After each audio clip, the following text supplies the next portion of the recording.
poorly. Did you wrap these? I had a hand wrap that, yeah. Did you? What? Did you go to a wrapping thing? A cigar wrapping I thought maybe you did. competition? No, that's not the cigar. Cigar's underneath. Okay, so this is new for me then for sure, and I have no. New for me too. That smells real good though. Doesn't smell like the truck box of an old fucking grain truck. Does not smell like a grain truck? Nope. Hmm. Is it cold up north, Chad? Can you hear us? No good? Good? It's got a hint of like if a mouse ate grapes and then shot them out. Right?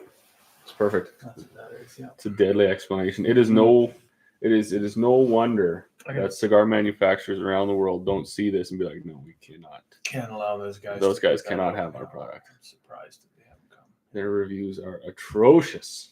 Mm-hmm. But they're about as real as you can get. Because when you read through these books with the scotches and the cigars, and they carry on into leather-bound books and Hints fucking of vanilla. rich mahogany. We should get hints of vanilla tonight. Oh, man. If you guys see me doing this, I brought Stan back a bottle of vanilla from Jamaica, and I dropped it on the floor, and the lid lost its ability to seal. And when I picked it up, all I can smell now is vanilla. That's it. It just reeks. It probably would make a cologne. Imagine dab of that behind the ears. It's incredible, and I'm a huge vanilla fan. Like, I'll put vanilla on everything. So like hot sauce. I want to eat my hands. Shit on everything. Right? Your fingernails. Oh, I'm going to. I haven't chewed my fingernails in about a year and a half now because I was pretty sure that was 100% of the reason I was getting deathly ill every year. Just eating germs. Yeah. And then, right? It's disgusting. So I haven't done that. But I actually haven't really gotten sick this year. That's lucky. You know, I had a fellow at work tell me the same thing. He's like, you never get sick. And I'm like, I always get sick. Like, all I have to do is look at one of my nieces or nephews, and I'm fucking sick. Right. But this year, I haven't been sick once. I had a tickle a couple times, and I've just been like, oh, here it is. Next day, feeling fine. Well, I don't know why. Cheers to that, because lucky. We the severity of the illness I had the prior 2 years was not like it puts you to bed. I don't even think I could have survived it again. Right. And had I got sick a third time in those years, I'm almost certain that would have put me under. Like it was violently ill, like I'd never experienced in my life. Just shy of food. I had food poisoning twice from our beloved folks in the lower 48. Oh, yeah. It was the only times I've ever gotten food poisoning. That was when you were down there. Yeah. When I was down in Oklahoma, Yeah. and then actually both times in Oklahoma. Kind of was from the airport. I think I smashed a couple of those croissants that are just dripping in mayonnaise. Oh yeah, the mayonnaise will get you every time. Yeah. So the soggy lettuce. They got fucking ham and wet lettuce in there. Then we were moving a drilling rig out of there, and I had my Subway sandwich fired up on the dash at 42 degrees. I ate that around 2 in the afternoon. Man, it was just percolating. That was just straight botulism. Just a fucking foot-long petri dish. Anyways, don't do that. That's not the best.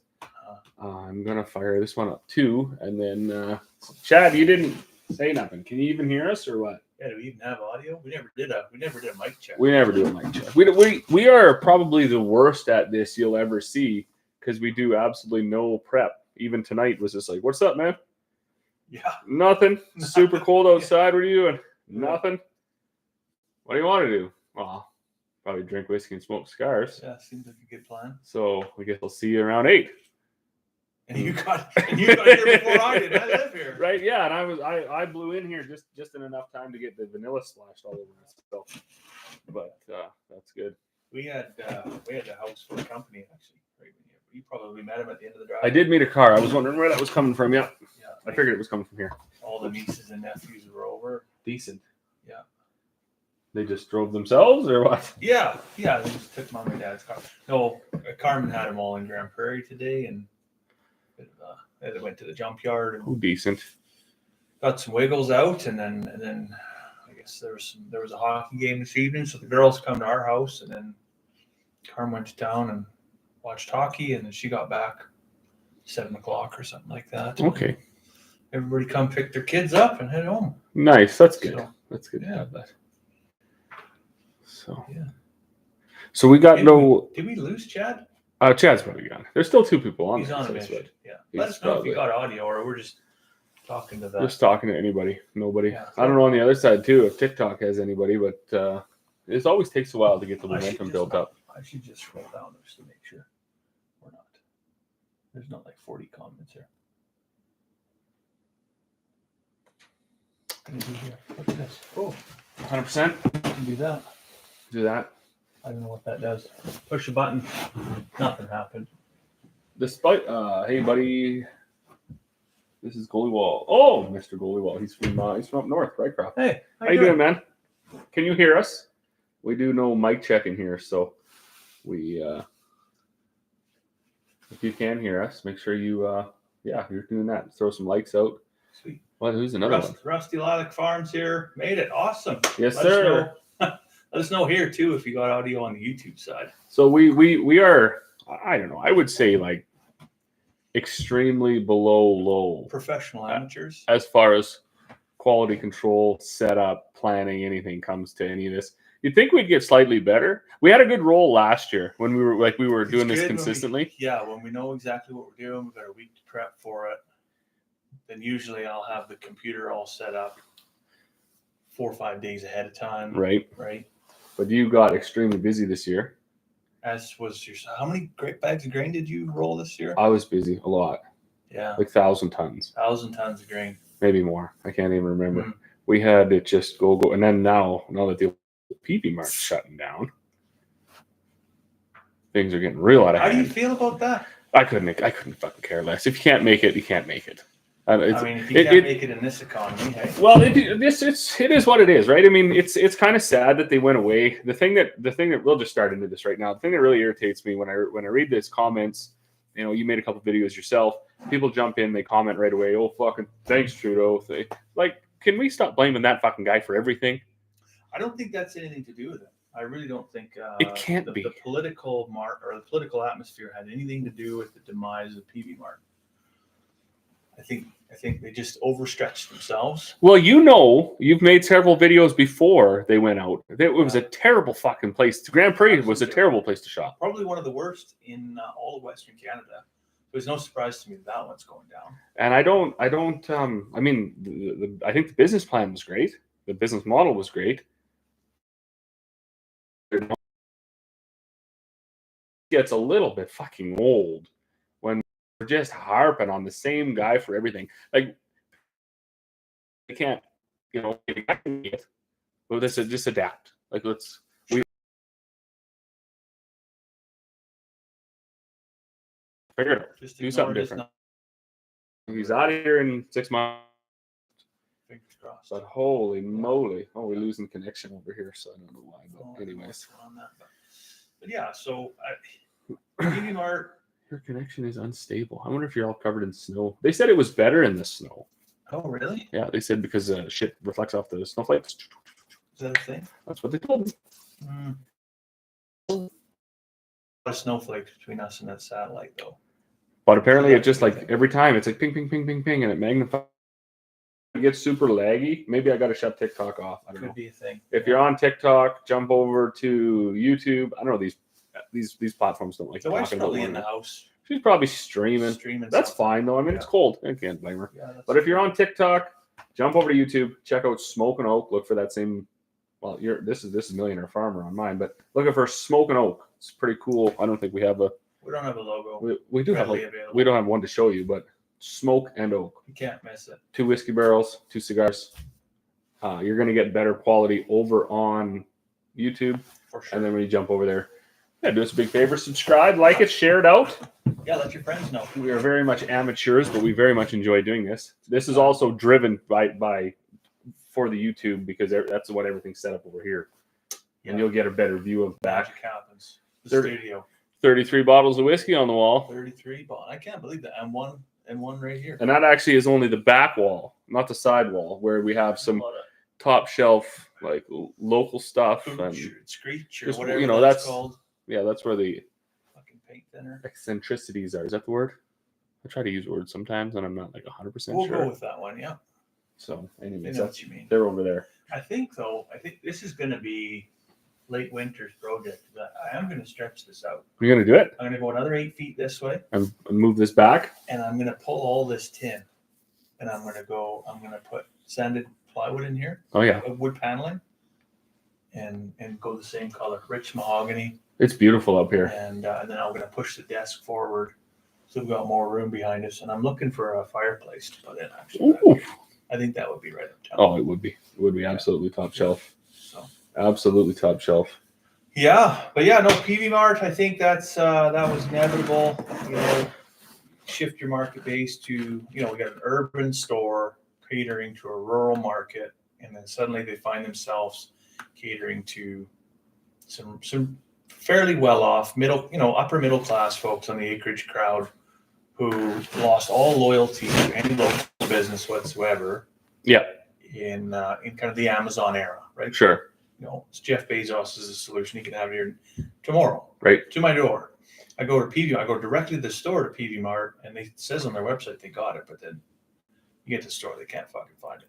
So of course, why would you shop there? Right? It's just a huge letdown. So no matter, they're going to lose money. No surprise. I agree. I found it irritating to go, but it wasn't in my mind specific to PV Mart. It was kind of frustrating going anywhere. Like, maybe it's Grand Prairie as a whole. Grand Prairie for sure. Because I've been having this talk for quite a bit this last week with folks coming to pick up feed. Everybody's going, what do you think? What do you think? And my whole shop local thing is totally different than I think some folks, especially some stuff that has emerged sort of lately.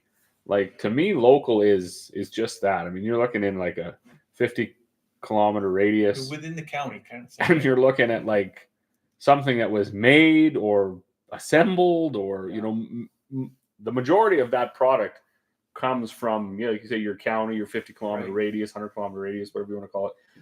If you start reaching out, so you're really not local anymore. It's not like that. I mean, you've probably seen that. But some of the packaging says built in Canada. Right. All the parts assembled come in, from China, built in. but you get this box of shit, and it's like, oh well, it's built in Canada. But right. That's not the same. No. That's not the same. Right. So.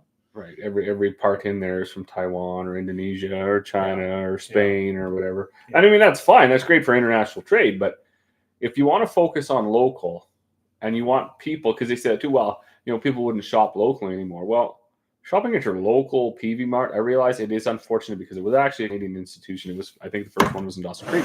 Yeah. But, were they anymore? You go in there and you buy a chicken water and it's made in China. I bought one today, actually, come from Taiwan. They had, so you're buying the exact same product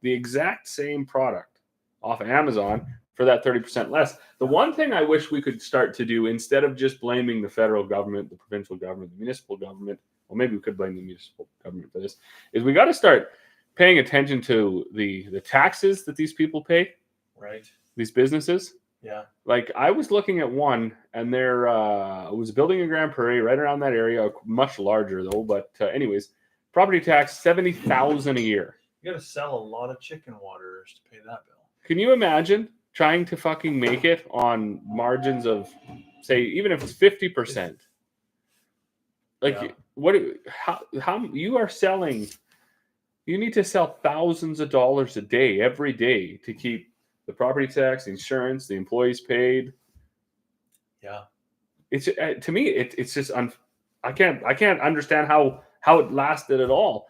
And the sad part is the urban population is so demanding, and I mean maybe they should be, but they don't just want a fucking ice rink. They want an ice rink in their subdivision. They want in their subdivision. They want lights. They want heated benches. They don't just want a spray park. They want it Zamboni in their subdivision, but they want it fucking hedged in so they don't actually have to look at it. And then the kicker is they don't fucking go to it anyways. And then fences so nobody else can go there. But they want it there. Yeah. So this huge high demand put on all of these businesses, these commercial facilities in and around the urban centers are just absolutely taxed to death, but not just federally taxed, fucking provincially and municipally taxed. Just unbelievable. Yeah, out of control. So then they try to shoulder that on to the consumer by jacking the price of your fucking $8 water that you can get on Amazon up to 18 fucking dollars. And then if you're me, you think, fuck it, I don't use the spray park anyways. I don't fucking even want to go to the city. So I'll just buy it for $8 on Amazon. I save the trip, don't burn any gas, save the tires. Comes right to the post office. We do check that once every couple days.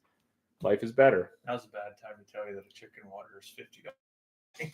It's gone out of control. Whatever. I don't know. I don't know where it all ends, but I know every time I see another casualty of Trudeau, I'm like, okay. Yeah, that's things went out of business long before Trudeau was in power, and they'll go out of business long after he's out of power. Will continue to do that, yeah. And right. I think, consumer confidence comes maybe from the political atmosphere, but consumer behaviors are really what drives economic growth or shrinkage, right? Sure. Yeah. Yeah. If you can continue to redistribute wealth towards Jeff Bezos and Elon Musk, well, then, yeah, of course, your fucking Main Street hardware store is going to go down the drain, right? So, yeah. But see, that was something that came up, the Ace Hardware. You've actually done videos on this too, our local Ace Hardware and our local JRs. I called that one, hey? More of a, well, they're just fantastic facilities. Like it's unfortunate that a lot of people just bypass them going to the urban centers because you just go there. And we do now, like, I mean, JRs is our go-to place. Right. They're not a 10 bajillion square foot warehouse. No. They're a store. They know what they're talking about. They know agriculture. Yeah. So they can get you. They have excellent buying power and connections, so they can bring in stuff almost as fast, in some cases faster than online anyways. Yeah, they're linked right up with Ackland's Granger, Greg's Distributors, and all the major distributors. Right? So you may as well. I mean, there's been lots of times we phoned them in the morning and said, hey, I need item A, B, and C. And they say, wow, we don't have them here right now, but we can have them this afternoon. Yeah. Like, we'll just run to Grand Prairie and get them. Right. Yeah. Well, obviously you're going to go there. No, really, cost be damned. Roger Snell, runs like cases of bug wash out to the plant. Like, guys could stop in town and pick it up, but they'll deliver it. They'll take it right to you. It's crazy. Service you won't get anywhere else, right? So. Millionaire Farmer runs the farmer game. I'm like a squirrel. Stop piling on your droppings. I want to hide in it. Really come at night. That doesn't make any sense. I'm not sure what you're at there, Peggy Sue, but glad you guys can hear what you're at. Yeah. Anyways. Yeah. Like I say, Chop. Why are we not popping off here on YouTube? Let us know what you guys think. You can say stuff too. That helps. Rusty Lilac Farm. That helps us carry on with the drops comment. Yeah. The dialogue here. Yeah. But we got to pour something, eh? And we didn't make a plan. Fancy? What is this? That's ditch water. That is. Fair enough. Remember that one time we had a cork break? That's right. That's what that is. But I thought you were making something where you were going to put the leftovers all in one. What do you call that? Something? I was going to, yeah. We haven't finished anything far enough. It's called an infinity bottle. Infinity bottle. You take all the heels out of everything, and just as you finish something, you just add it to. But outside of this, I don't drink any whiskey. So you would have to get a bigger and bigger and bigger bottle because we just keep adding to it, right? So the whole point of it is, I think the flavor changes, you just get new nuances all the time, right? So. Everyone knows Dallas. This guy started Dallas mixing up a CK milk drink. He started a podcast on Spotify, actually. Yeah, how'd you do that? We'd love to learn about that. I haven't actually checked in there yet, bud. But I'm going to. I'm gonna. These Saskatchewan boys, they're tough, eh? They don't support the Alberta social media, whatever, like at all. Oh, really? They're tight. They're like they should be the 51st state. They're like in themselves, them Saskatchewan boys. So tough. There's like a separatist state. There's a second separatist state within Alberta. There's a few guys that I've chatted with from over there, but they stick to their own. There you go. He knows what I'm talking about. So, anyways, we got what we do here, Mr. I don't even know. That must be it. Obviously that's got to be his name. But I follow him on TikTok. Yeah. He's got lots of New Holland stuff. That's what. I watch it too. Yeah. So, anyways, we got. If you haven't been here yet, we do a cigar for the evening, and we've got about experience here, Mr. Dallas. Jump onto and look up Smoke and Oak, and then you'll get a better. Well, Chad's in here. Oh no, I don't know if you do YouTube. Do you, Dad? Chad's back. Yeah. Chad's back. Okay. Anyways, our whole thing started geared on YouTube, so the whole studio up here is actually set up for the YouTube platform over here. Yeah. We just started with the TikTok because I don't know, that seems to be what people are doing. What would you like here? We had 2 new additions. We have a Glenlivet 14 and a where's that other one? Glenlivet 14. There's Stronachie. That's another new one. Aberfeldy 12. Aberfeldy 12. Dealer's Choice, you're up there. I think our first one was Appleton Estates Rum. You know what? Go to the notes. Remember the whiskey tasting we went to? Oh, God, what a disaster that was. Hey, look, there's the business cards from those guys that you're going to start selling malt whiskey to. Look at that. I should reach out to one of these guys. For that yet? Or are you still ashamed? I was wondering who actually owed who an apology. As we actually probably owe your missus an apology and the driver. I am 100% at fault for that one. That was a total write-off. All right. To immature grown-ups. Anyways, these can't are cool. Be trusted. No, in civilized. Not at all. Civilized company. I'm glad you told me this was just a wrapper. I would have lit this right up. I don't see Aberfeldy on the list of things that we tried that evening, so... Is it in the book? Would you care to? We should try it. We have a Scotch tome. Is that the word? That would be the word, yeah. Stan's a lot smarter than I am, so I usually get to double check in the word usage. Oh, I think you're... When I get hopping here. Smarter than you give yourself credit for. Aberfeldy. Aberfeldy. You let me use alchemy for about 8 lives without really understanding the Aberfeldy. Here we go. Aberfeldy 12, right on there. Score a 76. 76 out of what? I think they're out of 100. So it's actually probably fairly low. This could taste like straight iodine, is what you're saying? Color. She should be a warm gold to bronze. On the nose, lively orange zest and a hint of smokiness. It's warm. Body is light on the tongue and it's oily. I don't know if we've had one that's oily before. On the palate, emphatically clean fruitiness. Tangerines, English trifle? You know what trifle is? I don't. Tastes like shit. Fair enough. We're in for a good ride here. Finish. It's trifle is like Jello and pudding or custard. Okay. Made in like layers in a bowl. Okay. I shouldn't say it tastes like shit.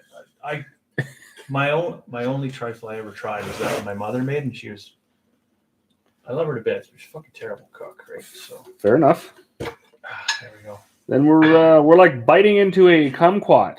Dust, spicy. Gently warming. That's going to be the finish. So this is probably going to suck, but this gentleman farmer and I have never shied away from a drink yet. I've never paused for a challenge. Nope. And then I did see they had a bit of a surprise behind the awful green federally regulated shit. We don't have the other book here, eh? The cigar book? No, I took it home. Oh, it's at home still? Yeah. Tried to read it. Wasn't enough pictures. So there's no coloring pages in it. The Leaf by Oscar. So it's supposed to be a beautiful Maduro cigar. I think it's like 6x60. It's big. And but it's wrapped in a cigar leaf. Just cuz. So you unwrap it or you smoke through it?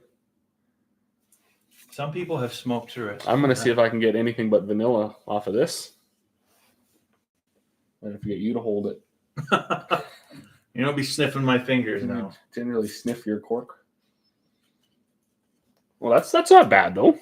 No, I think that's going to be good. It'll be all right. Yeah, so. And you think some folks, they smoke right through it? Yeah, so I was reading some of the stuff on the internet. It looks like a couple of folks maybe didn't know any better the first time. And oh, you're not supposed to? You're not supposed to smoke right through it. So it's not dealer's choice? Not dealer's choice, no. It might be absolutely awful if you do it. Fair enough.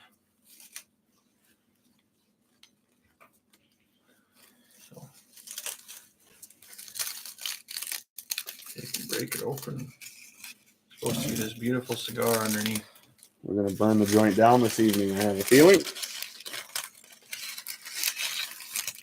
Look at that. That is something else. That would be a way they could get around our ugly green labels, is wrap it in a leaf. Wrap it in a cigar leaf, yeah. And see how I don't Cut on this. Oh, we're gonna have to get the guillotine. the desktop cutter.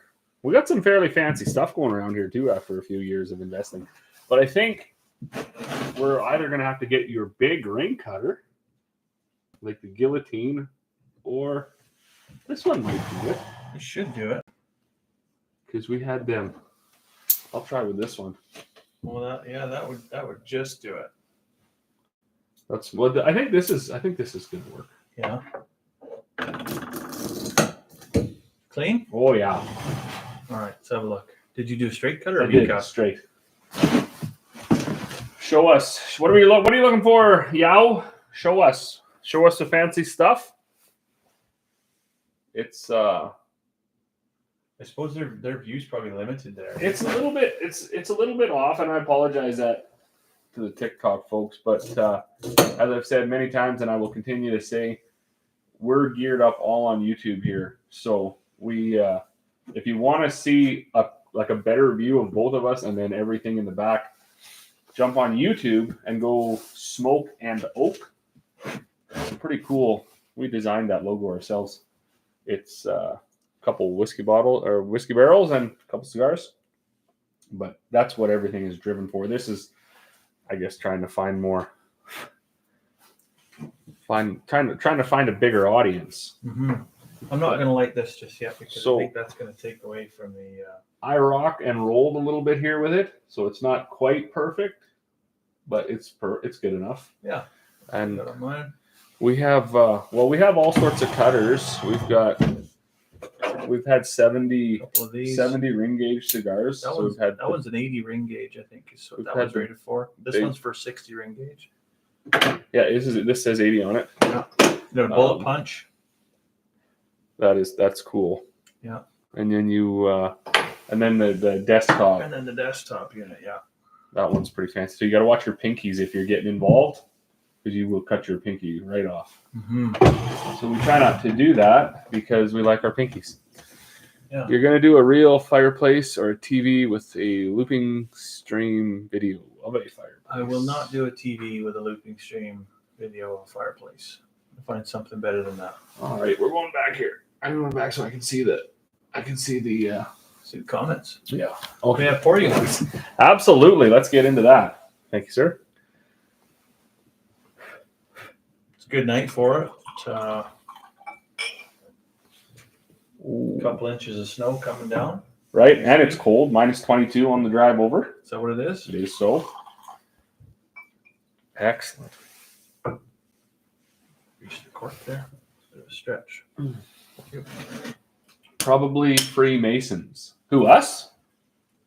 What are you talking about? I don't know who Mason is or why he's in jail, but free them all. Every one of them, I guess. GoFundMe. We'll try to get him out. Oh, that is mint. That is a good smelling cigar. Good smelling cigar, yeah. That's actually a good, decent enough smelling whiskey. Very aromatic. A little bit of iodine. Citrusy. What was there supposed to be? Oh, that's snow. All right. Hint of smokiness, orange zest, lively. It's lively, all right. Heartburn instantly. Light on the tongue, maybe. Fine. Tin roof shed. This is definitely in a shop, but it's a study. Yeah, there is a tin roof. And it is. You are correct. It's what you got to do up in northern Alberta to stay out of the elements. So you're going to some comments were filtered to protect the community's experience. Oh boy. Oh my. I thought we were all civilized here. I don't even know. There's a way that sometimes you can look at those. I don't know if we can. I don't know. We're not. We won't filter you. I can tell you that. Yeah. And if you want to be unfiltered, yet again, hop off of TikTok, jump onto YouTube, go find smoke and oak, and everything's over here, and you'll get a better view. You won't see the tin roof. Mm-hmm. So, that's where they're seeing the tin roof. Not that there's anything wrong with the tin roof on here. No, you don't. But yeah, we're definitely in a building. We're not just out in the elements with a backdrop of like a curtain. There's no cows. Right. There's nothing. We are inside. We're warm. It's minus 22, and it's actually quite windy outside. So it's probably about minus 32, 3 with the wind chill. Take the jacket off in here though. It's nice in here. It's really warm in here. It's very pleasant. Yeah. So. Yeah. Well, time to spark these things up, I guess. We should. Yeah.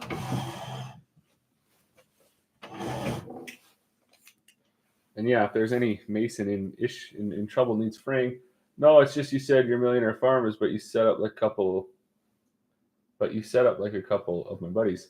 Well, that's what we are. We're just that's literally what we do. Yeah. Don't that's the gentleman farmer and I'm the millionaire farmer. Don't get lost on the name.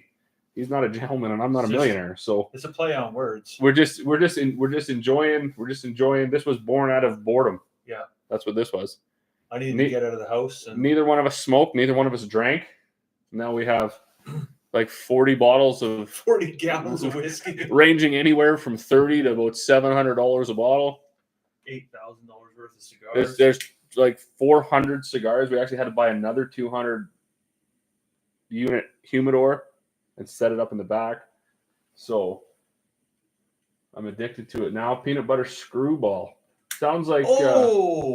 I have a bottle of that. I bought some at Christmas because it was on the whiskey tasting list. I was going to say, is that the one that led you to be outside of the Escalade, not inside? Tipped me over the edge for sure, but I thought it was amazing. And so then it was good. It was good after 15 or 20 whiskeys.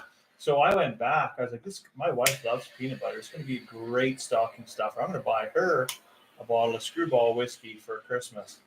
And yeah, she wasn't digging it.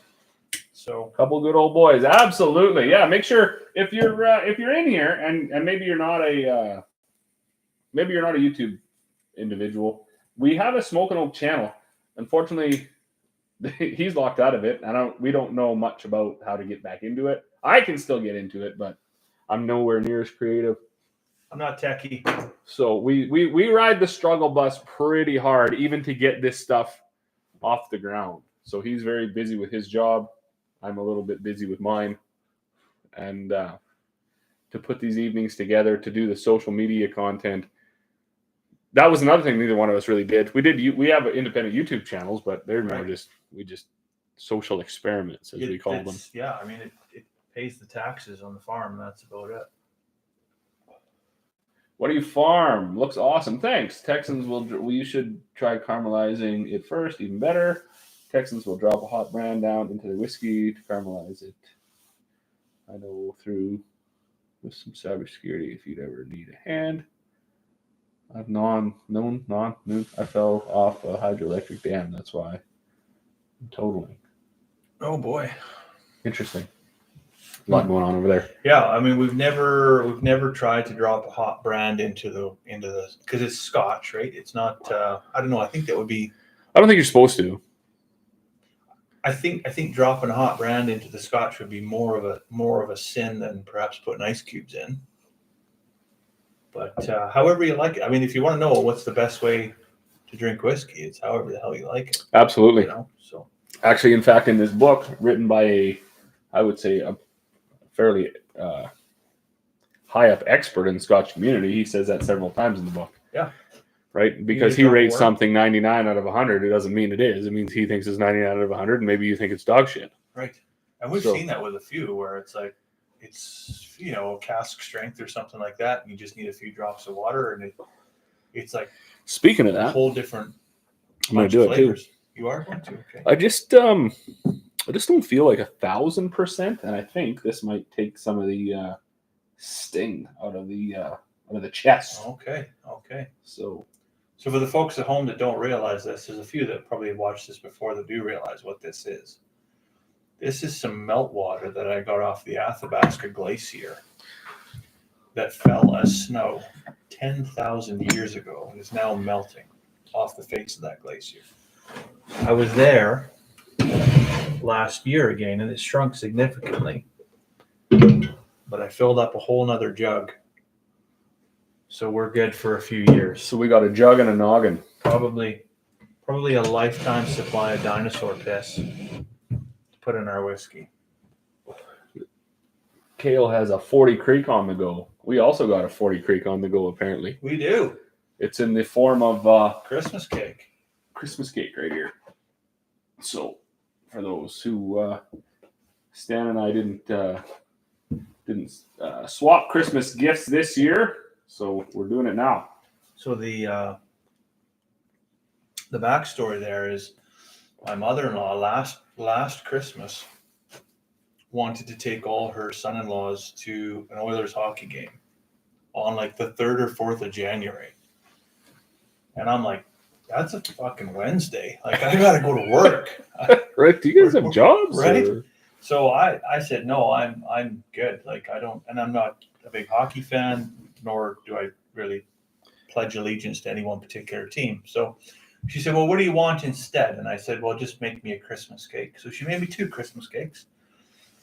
And yeah, every week I've been keeping them in a not that container, but like a special Tupperware that's a breathable, like it's a vented Tupperware, very scientific.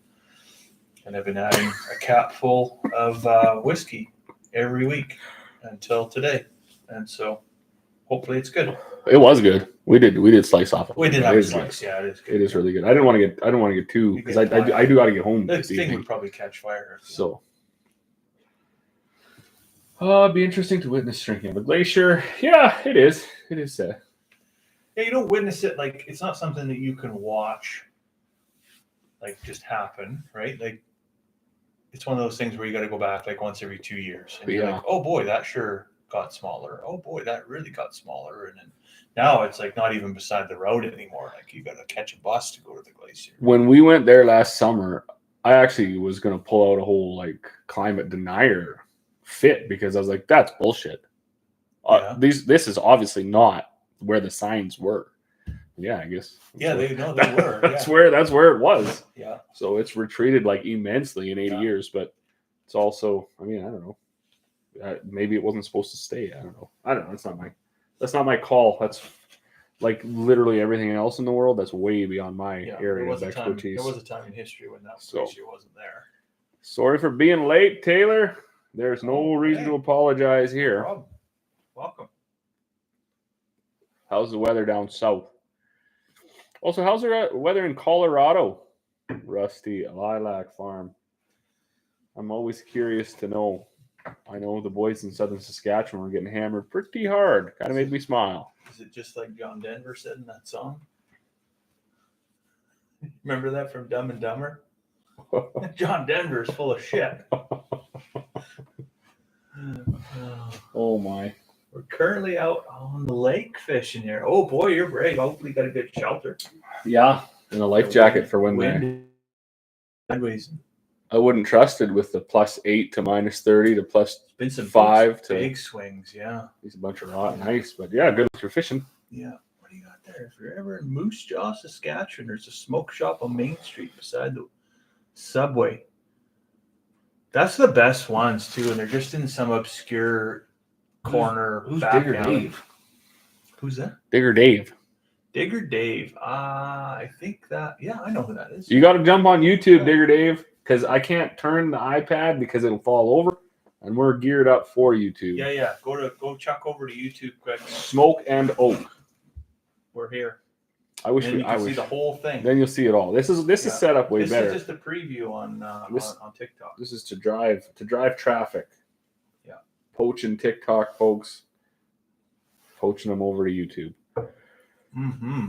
Yeah. So we had kind of a little bit of a plan. We were going to touch on tariffs because everybody likes that, and then maybe a little bit of recap on some family vacations, the do's and don'ts, ins and outs. Do's and don'ts of vacations. I would be interested to know. Like, there's a couple folks I think here that are in the U.S. and maybe some on TikTok. Like, what's the American take on 25% tariffs on all your neighbors? Like, is that going to help the American economy? Do you think it's going to have impacts on trade? Is it going to drive up the price of gas or groceries, or what's it going to look like?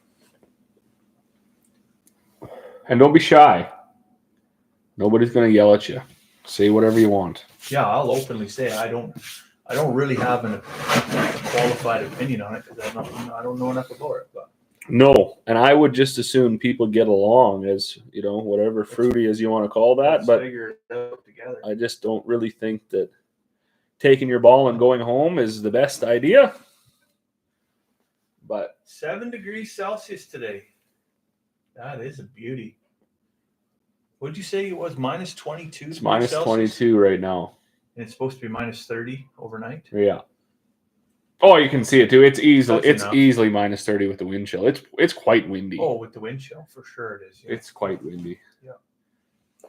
Stock up on your itchy band. Wow, you're talking the right fella here. If you come down to the cold room, I think we'd be good for if we stopped going to the grocery store today. I'd probably be good for 2 years. I've said the same thing to folks, and I've even gone further to say, like, short of a total disaster, probably indefinitely. Yeah.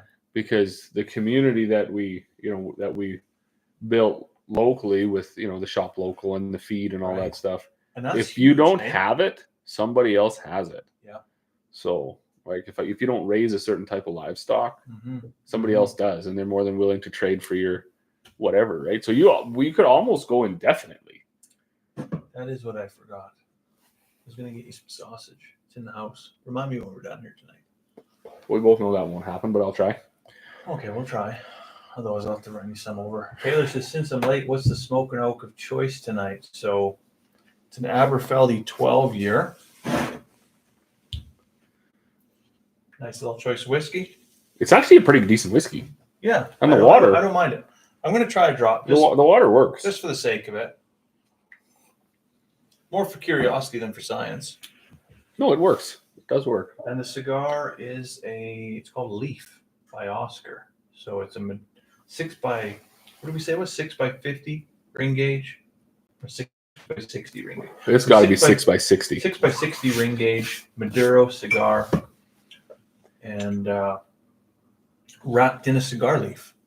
So just a very unique. And a first. We've never done that.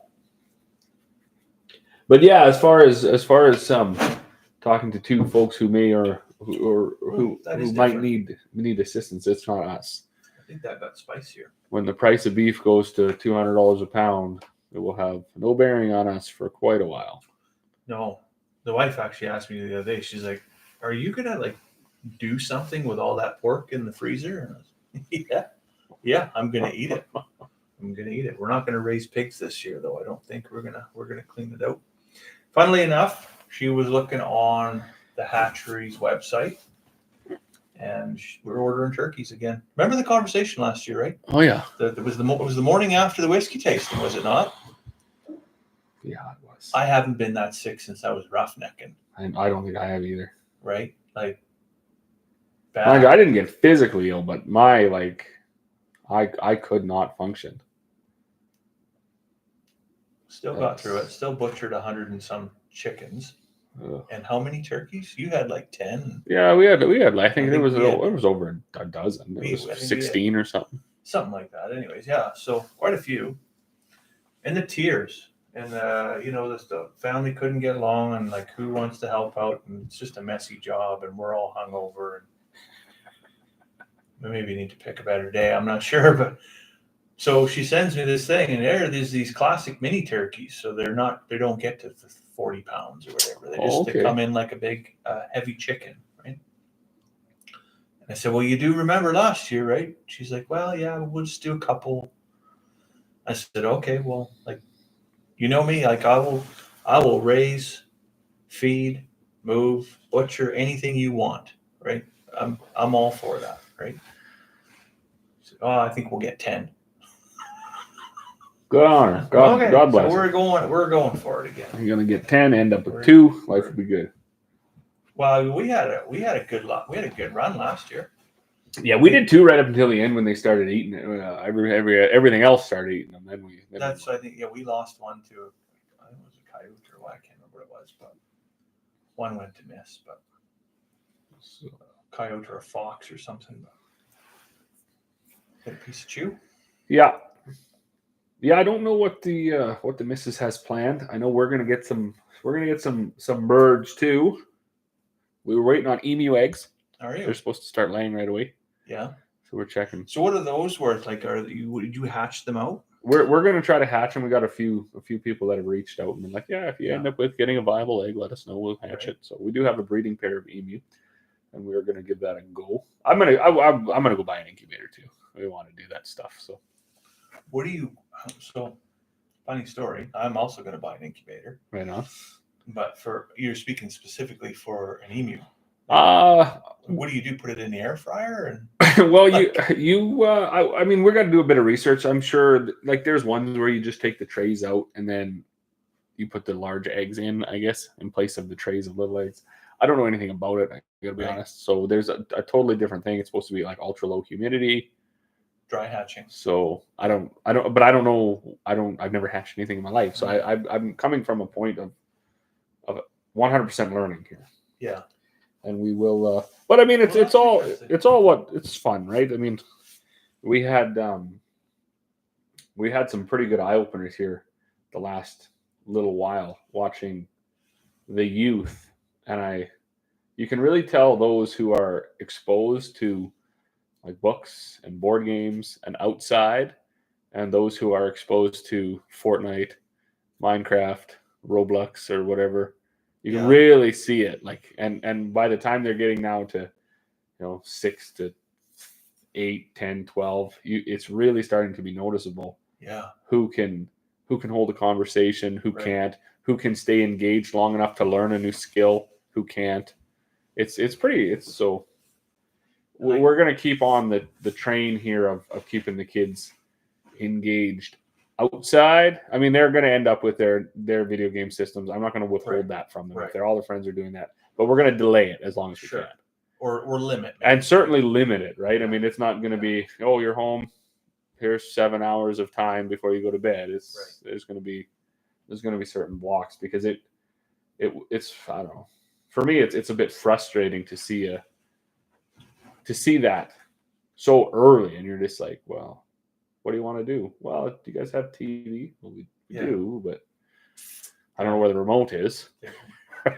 Willingly putting your children at a disadvantage if you do that. In my eyes, but maybe not. I don't know. Maybe in 2035 it'll be all important to know how to sit in a chair with a VR headset on and manage a mine somewhere. Just block the world out. And maybe my kids will be at a disadvantage by knowing how to work. They'll be the ones working. I don't know. Yeah. So, I don't know. I think communication skills and conversation skills are critical skills to being able to work together to find solutions. Sure. And people will not listen to people that are not interesting. And you can't be interesting unless you've done something and you have a story to tell. So that's true. Real life experience goes a long way to being a successful person, right? So whoever wants to sit around the campfire and say, I remember that video game we played when we were 9, like, no, nobody gives a shit about that. No. Yeah. Remember that time we burned half the fucking forest down when we were 9? It's not a good story to tell, but it's probably more interesting. Yeah, certainly fascinating, right? Do tell more. Yeah. So that's actually funny. I do remember from elementary school, was myself and a guy named David Ashpole. We're still friends on Facebook, but I had a magnifying glass and he had some type of an addiction to fire, and started a bunch of straw on fire. The school was right beside this wheat field or whatever, right? Started a bunch of straw on fire, and then all of a sudden, fucking wheat field's on fire. School's getting evacuated. Fast forward like 25 years, we're both fucking senior firemen in the fire department. Lessons were learned, and we turned our lives around. So, yeah, it's too funny. Yeah. Well, that is a fairly quick smoking cigar for the size of it, I would say, but pretty even. Even burn, you think? Well, yours is leaning a little bit to one side. You might need to rotate it a bit. I've been rotating mine as we go. Been gabbing too much to concentrate on that. So, and as far as vacation, you guys were skiing. You didn't take a tropical one this year. We did not take a tropical one this year. That was kind of the in-laws' Christmas gift this year. Was a couple nights hotel stay in Banff. So we stayed at the Banff Park Lodge. That's beautiful down there. It is nice, yeah. It's a bit of a hike to get down there, but gorgeous drive. The kids traveled well this time, and we went to Lake Louise to ski. I've been to a lot of places that were densely populated, but like I honestly felt like I was at the auction mart, like I was getting run.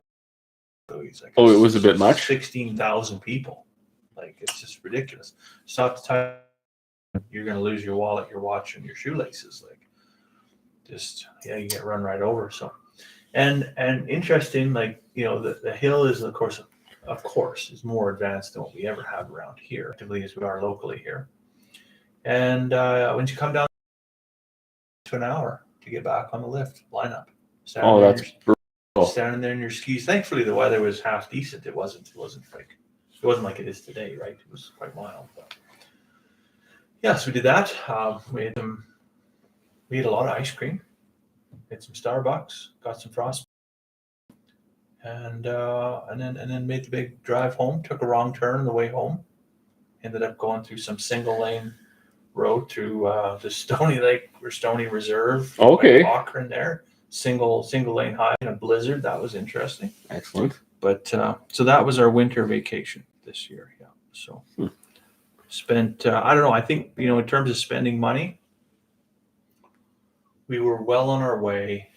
To going somewhere. Like sure. To leaving the country I do believe and going that. somewhere, right? But I do think it's also important for our family and for our kids to be able to see. We live in a beautiful country, right? So, right. But go to Banff and you would never know you're in the same country. No, it's pretty spectacular down there. So. Yeah, the scenery's like nothing you'll see anywhere else in Canada, right? So you were all over the world. Yeah, we did a bit of touring. I mean, I wouldn't say all over the world. We definitely went to Florida though, and it was nice. It was good. We took our first cruise, which was it was a learning experience. There's quite a bit of. I was actually going to do. I'm still going to do a review of it. Yeah. Its own video. There's lots of people do, and they get pretty good traction. But I got a totally different take from see, I expect very little, right? Like out of, there's a lot of people that they pay bottom dollar and they expect top shelf. Be treated like kings. Or there's folks that spend top dollar and expect that. I don't really care where we are at spending wise. I just I expect things are going to be just meh. Yeah. Right. So to me, to see the attitude of some folks, it was really an eye opener. And I find myself being more and more displeased and discouraged at humanity as a whole when I see the way people operate on vacation. Right. It's quite something. But we did have a good time. We met up with my in-laws down there, so they came on the tour or on the cruise with us. It was 8 days. Definitely some things I wouldn't do. You need to buy some sort of a drink package if you're going to drink. And of course, I didn't have a drink from the day I left till the day I got back because I don't drink. So yeah, to buy the $100 a day drink package would have been lost on me. But you got to put a lot of way to drink $100 worth of drinks. Right. And if you're not going to drink at all, it's really not worth it at all. Really not worth it. If you're going to have a drink with dinner, it's still not worth it. But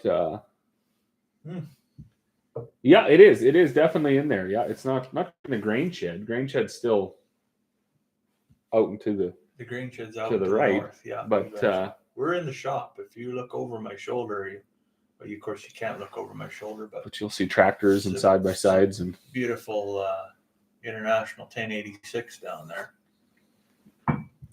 But yeah, this is definitely a little spot up in the mezzanine. Little nook. We just kind of we didn't. Carved it out. No, we did. The gentleman farmer carved it out, built this space. I built some shelves, but we made it together. Made a spot where you could come and just be like, whew, I'm done with the day. Gonna have a whiskey, gonna have a cigar, have some good conversation, gonna have a chat, catch up. And that's gonna be that, right? So there's absolutely nobody wants to be smoking cigars in the house with the kids and the wife yelling and screaming. So I don't actually think you could really have a better setting. No, I really don't. I think this is perfect. I do follow a couple cigar pages on Facebook specifically, and it's interesting to see how many people are like, "Hey guys, like how your cigar room that you have, like how do you get the smell out of it?" Right. It's like, well, yeah, the perfect way to do it is to have all hard surfaces. Like we've got tin walls in here, and so it doesn't stick to it. Exactly. And nothing will soak up cigar smoke like gyprock, like drywall, right? I mean, So wood paneling. So. You've ever been in an airport smoking lounge? Like it's just like who would want that in their home, right? Yeah. So I mean, you basically got to have a helicopter strapped to the wall to suck everything out of there. So the next day, like, I'll come in here tomorrow, and it'll have that whatever hangs in the air, right. And by the day after, it's gone. I really notice that when I do come over here before we even start the lives, it's just like it doesn't just reek of scotch and cigar, right? Like it's so I mean it's perfect. I mean you make of it what you will, right? Yeah, like anything, right? So let's say, speaking of side by sides, have you seen those CF Motos full cabs? I think we have them. We are probably not the people to ask about that. I couldn't give a fuck less. What's a CF Moto? I don't know. I mean, I know mine's a Bombardier or a fucking that's what it is. And yours is a Honda. No, ours is a Polaris. Didn't even know that. So we're not the kind of guys to ask that kind of stuff. We're more just they're tools. Yeah, and that's a chore wagon. It's there. It's got enough seats in it to pack kids so they can come and do chores too. But But anyways, back to the cruise thing there. The one real so I got a what did she get me? It's like a 1 tier up from the basic drink package, and it comes with a fucking cup. And I've always been like, and I know you are too. We're very cognizant of our footprint. I don't want to. Is that the word? I don't want to I don't want to leave a bunch of trash behind me. Piece of plastic. So I always thought, why don't they have reusable cups? Like when you're like, this is ridiculous. Every time you go to the bar, they give you a plastic cup. You drink, you throw it away. Drink, throw it away. Drink, throw it away. Whatever. On the boat. On the boat, or in resorts or whatever. Right? You go to. So, anyways, we get on the boat. Right? They hand me this fucking reusable cup, and it's beautiful. It's got their logo on it and everything. And I'm wondering what to do with it. Whatever it is, 12-ounce fucking cup. Yeah. But apparently, and I didn't know this because the wife does all the booking and knows all the planning. This only works in these machines. So this is the only kind of cup that'll work in the machine, and it must have an RFID chip in it or something that expires at the end of your and won't work in machines anymore. Oh, when you're done your $16 worth of drinks. Whatever. I don't know. I don't know what the limits or anything were. But the point here is you had to carry this fucking thing with you all day. Yeah. Who wants to do that? Give you a wristband that you can just scan and fill up whatever, right? You remember the old like Mama Pandas and stuff where they had those cups? Why can't they just have those cups? Like the fog plastic cup. Plastic cup. Yeah. That you wash out. Just have those. Yeah. Right? And then you drink for the sitting that you're at by the pool, at the bar, wherever, and then you leave it there, and when you leave, you get another one, and they've washed that one. But no, you carry this fucking thing around with you.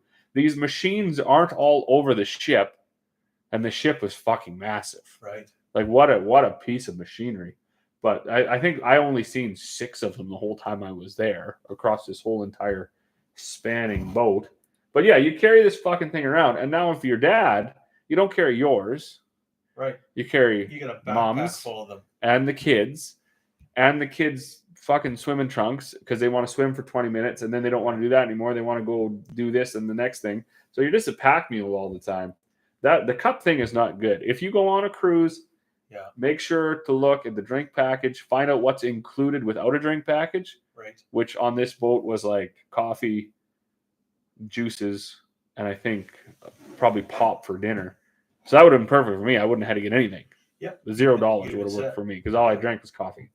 But the other thing that really cheesed me off is when I walk down the hallways in the morning, just how fucking wasteful people are. So you could get room service to your room, just like anywhere. And the shit that was left on the trays in the hallways, like unopened cartons of milk. Right. Why did you order it, right? Full trays of pastries that hadn't even been, Yeah. hadn't even a bite out of it. And I thought, I really wish that these, and maybe that's why they get so outrageous with their drink package. They're actually forcing the consumer to just soak it up. buy each one. Right. Because that would be more efficient. They give you something, I don't know if all cruises do this. We had basically a hotel key. Every person had their own. There's a card, and it had your information on it. And that would get charged to your room. Yeah. So if you were sitting by the pool and you wanted a drink, the guy would just come get your card and he would bring you your drink. Yeah. And when you got home in the evening, you could log on the TV and it would show you your daily. Right. You paid $9 for your drink. Right. And I really think after watching the unbelievable unnecessary waste that's probably the shift to making everything, you just pay for everything, right? Right. And then there's no more. Nothing. Because the moment you start this all-in shit, all-inclusive, the waste just skyrockets. Oh, yeah, you see that at any buffet restaurant, right? People go up with shit stacked up to here, and while they're on to their second and third plate, and they haven't eaten half of what was on the first one. Right. I don't want that, right? It's unbelievable, and I wish that's a mindset that's got to change. That's terribly wasteful in the West. Yeah. Maybe globally, I don't know. So I didn't like to see those two things. Other than that, the boat was good. 10,000 people, just shy. Really? Like 20-some hundred crew, 2,500 crew, and 7,000 people. Wow. 17 floors. They had a central park for just hanging out. And like I tell a lot of people that ask since we've been back, like if you fell asleep and somebody just jokingly wheeled you into the middle of that thing, you'd be a whole day before you knew you were even on a boat. Right. It was just like walking down a strip mall. Yeah. It's just stores and jewelry stores and watch stores and liquor stores, restaurants. Pretty impressive. Pretty impressive. Quite open. We were looking at some of the older cruise ships, right? They're just boxes. Yeah. So the inside rooms have no views of anything. Right. Well, this had a big cutout where the inside rooms had a view into the park. Into the park, I guess. Yeah. Right. One was Central Park, and the other one was what do they call it? Broadway. There was a carousel and a few restaurants, arcade, a bar. It was wild. I'd never been on one, and actually, I don't think in my life I'd ever really been close to one that was that big. Huh. We seen one in Galveston, but it was like maybe a 90s model boat. Sure. It was just a big boat. Right. But this was on another level. Well, they said I think in 2018 when it was built, it was the biggest cruise ship on the planet. Is that right, eh? It's since been eclipsed by sister ships that are. Sure. I think they said they weigh more. They're actually the same dimensions, but they're just heavier. So like gross tonnage, they're bigger. I don't really. But it was wild. We did a backstage tour. Me and my father-in-law and my boy, where they took you down to the laundry room and the kitchen. See how it all works. Right. Yeah. And then, the highlight, they let the little guy drive the thing. That was pretty cool. So we got a picture of that. Yeah. That actually made my trip. Yeah. He wasn't going to go, but we were like, you probably aren't going to get once this in a lifetime deal, chance ever again. Yeah. It was everything lined up. That captain, apparently I didn't look him up, but apparently he's kind of famous in the boating world. It was his second last trip. He had one more trip and he was retiring. So he happened to be on the bridge when we were there. So he's let the little boy go around the line and sit at the wheel. That's so awesome. That was pretty cool. Yeah. Didn't have his captain's hat, but whatever. He had his Oilers hat, so he was happy. Good enough, eh? All right on. But I don't think I'd do her 2 years in a row. Where do you think the next one would be? I think we're ready to. We always say we're not gonna move. We're gonna rest. Yeah. But I still, and it was a time thing too. But I still was up at 5 every morning because it's 7 here. Yeah. So we'd get up, and then I wanted to, right? Because you don't get to see the sunrise in the middle of the ocean very often. Yeah. So I think it's kind of goofy to stay in bed for that. So I'd get up and watch that, and then we'd be going pretty much all day to try to keep everybody happy, right? Right. because I'm also not a I'm not a lay in the hotel kind of guy. So That's definitely one thing I found frustrating the last time I went back. I went back to the UK and we brought the in-laws with us as well as my one niece. And like my clock says 5 a.m. It's time to go. If I go somewhere that's got a 7-hour time difference, the next day I'm still up at 5 a.m. Right. So I'm ready to go. And it's like 9:30, 9:45. And they're just like waking up. And I'm like, I could have been literally halfway across the country by now, you know? So, yeah, it's always interesting traveling with other people.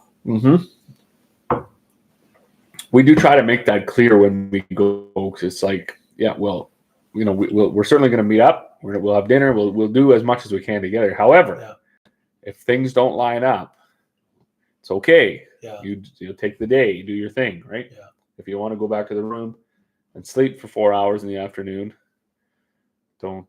See, I'm very itinerary driven. Like I like to start the day with a plan that was made at least the day before. Like I don't like to figure it out at breakfast because then you end up doing nothing. Sure. And it seems to be a terrible waste of a day. But it, like not dissimilarly, if you get to a point in the day where it's like, yeah, we're kind of tapping out. Well, okay, then let's just chill here. But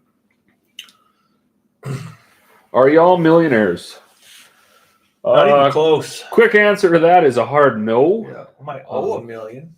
We just kind of picked names for, I don't know, to, I guess, clickbait. It is ironic though that there's a whole conversation on social media now about millionaire farmers, right? Well, that was the whole reason I did it. See, I made a video. You've seen it. I made a video. Yeah. The video was titled "Millionaire Farmer?" ? And it was basically, could you generate on a farm our size? Could you generate $1 million? And you could generate $1 million gross revenue that year. Sure. The prices were high and everything like that. And up until then, my channel was titled Bloom Family Farm, which was the name of our business. So, but what's more searchable? Like if you're just sitting back bored as shit one day, what, like, of the two options, what's most likely to have? Yeah. I'm going to search Bloom Family Farm today, or probably I wonder if there's any millionaire farmers out there. And then you search that. It didn't work. It didn't work at all. It didn't make you a millionaire? No, it didn't make me a millionaire, and it didn't drive any traffic either. But I mean, I know content is lacking, but I think also geographically we are pretty much hogtied as far as. Yeah, we are limited on media push from YouTube and TikTok both, right? But this whole atmosphere up here, this was just born out of boredom pre-post and during COVID, right? We just say neither one of us were drinkers and we weren't smokers either, but we were sitting around bored one day and we're like, what's something interesting we could do? And then I think I had texted you. I was like, we should just wear suits. Because you remember the first video we made? We had a plastic. A resin table, a resin folding table, right? And hoodies, some hoodies, and cigarillos, and a bottle of Appleton rum. I see it there, and the old Deutz tractor in the background, and yeah, that's where it all started. Humble beginnings. Yeah, and then it was like, well, we should scale this up a little bit. And we did. From a Dan Pena video. Yeah, that's exactly true. Watching that dipshit fucking yell at everybody. Like it was actually to kind of make a mockery of the establishment. It's more how we rebelled, I guess. Yeah, that's a good point. It was like this whole, like you that's a good word usage you had there when you said there's a whole social experiment and a bit of pushback to finance bros and dipshitism that plagues social media. And then and then it probably got a little out of hand, judging by, but you know what, it's been a good time. It's been a good ride. I mean, I've learned more about whiskey and cigars in the last 2 years than I probably learned about anything for sure in my life. Learned lots about even just economics, right? How the world works, other people's perspectives, met some interesting people along the way. Sure. Yeah. I just can't get comfortable in this chair. Well, you're beat to shit. You're not. You tried to go all pro and then you didn't make it. Didn't So work out for me. you were. I'm a bit fidgety today. I do get like a slight amount of joy from your pain because it's interesting. It'll come. It'll come. Yeah, anybody that doesn't know, my wife's been suggesting for the last several years that I take up skiing with the kids. I am as prone to gravity as the next guy. Yeah, it didn't work out in my favor, and I twisted my knee, and I think I fucking broke my spine. whatever, yeah, the coccyx, whatever your tailbone's called. It's been since last Sunday, and it hurts as bad today as it hurt that day. So I think something's not right there. Well, but I'm not going to no doctor to get a picture of my ass taken like them. All the best to you. Walk it off. All the best to you. Walk it off. I don't. That's why I'm not a winter sport guy. It's not. With the exception of hockey again now that the kids are in it, but yeah, you're kind of big into that, eh? Are you a skater?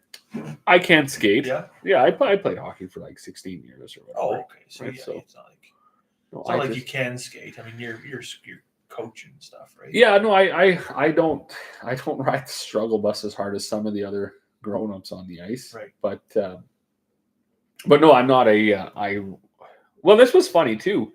So I had actually made a TikTok about this. I don't know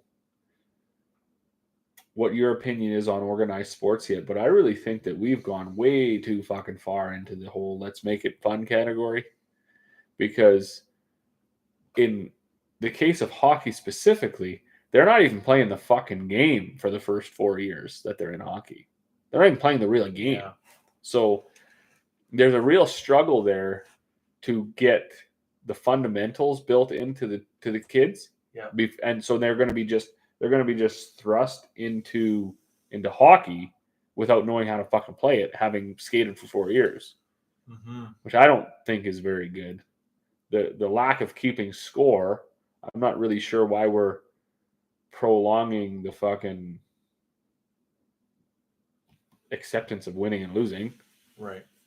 That's like they seem to be trying to push that just indefinitely, that everybody's a fucking winner. Everybody gets participation. Well, that's not really the case, and there's really nothing wrong with losing. Yeah, no, I think that's an important part. That is an important part of a child's development, is to feel the pain of losing, because that will then give them the hunger to win. Right? What do you see? He says, "I'm looking for new friends, teamwork, #813." And this guy says, "Is that a Nika rustica?" No.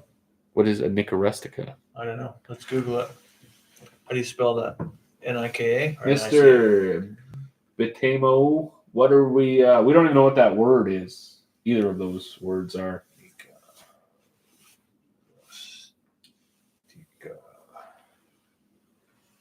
It is a cigar. Nika Rustica Shorts Robusto. I figured it must have been a. No, this is it's an Oscar leaf by Oscar.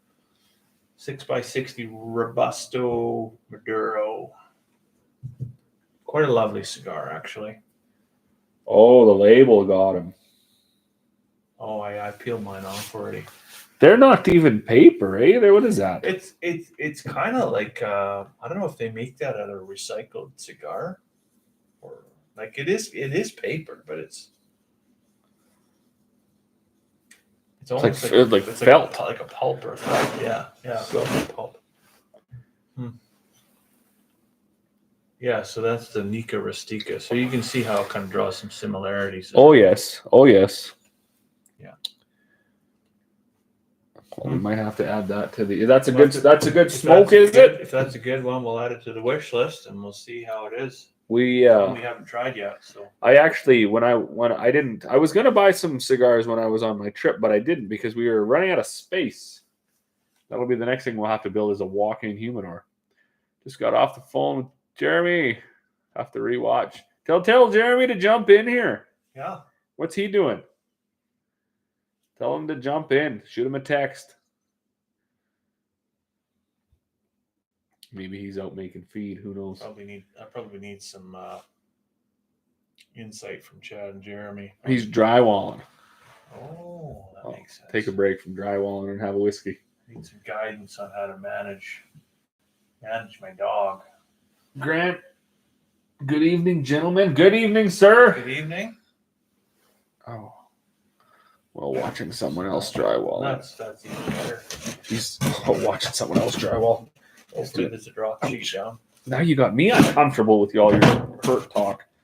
Well, you're getting up there too. Well, but I'm not. Love the old boys' room. Total. Yeah. Well, here's someone that appreciates it. Thank you.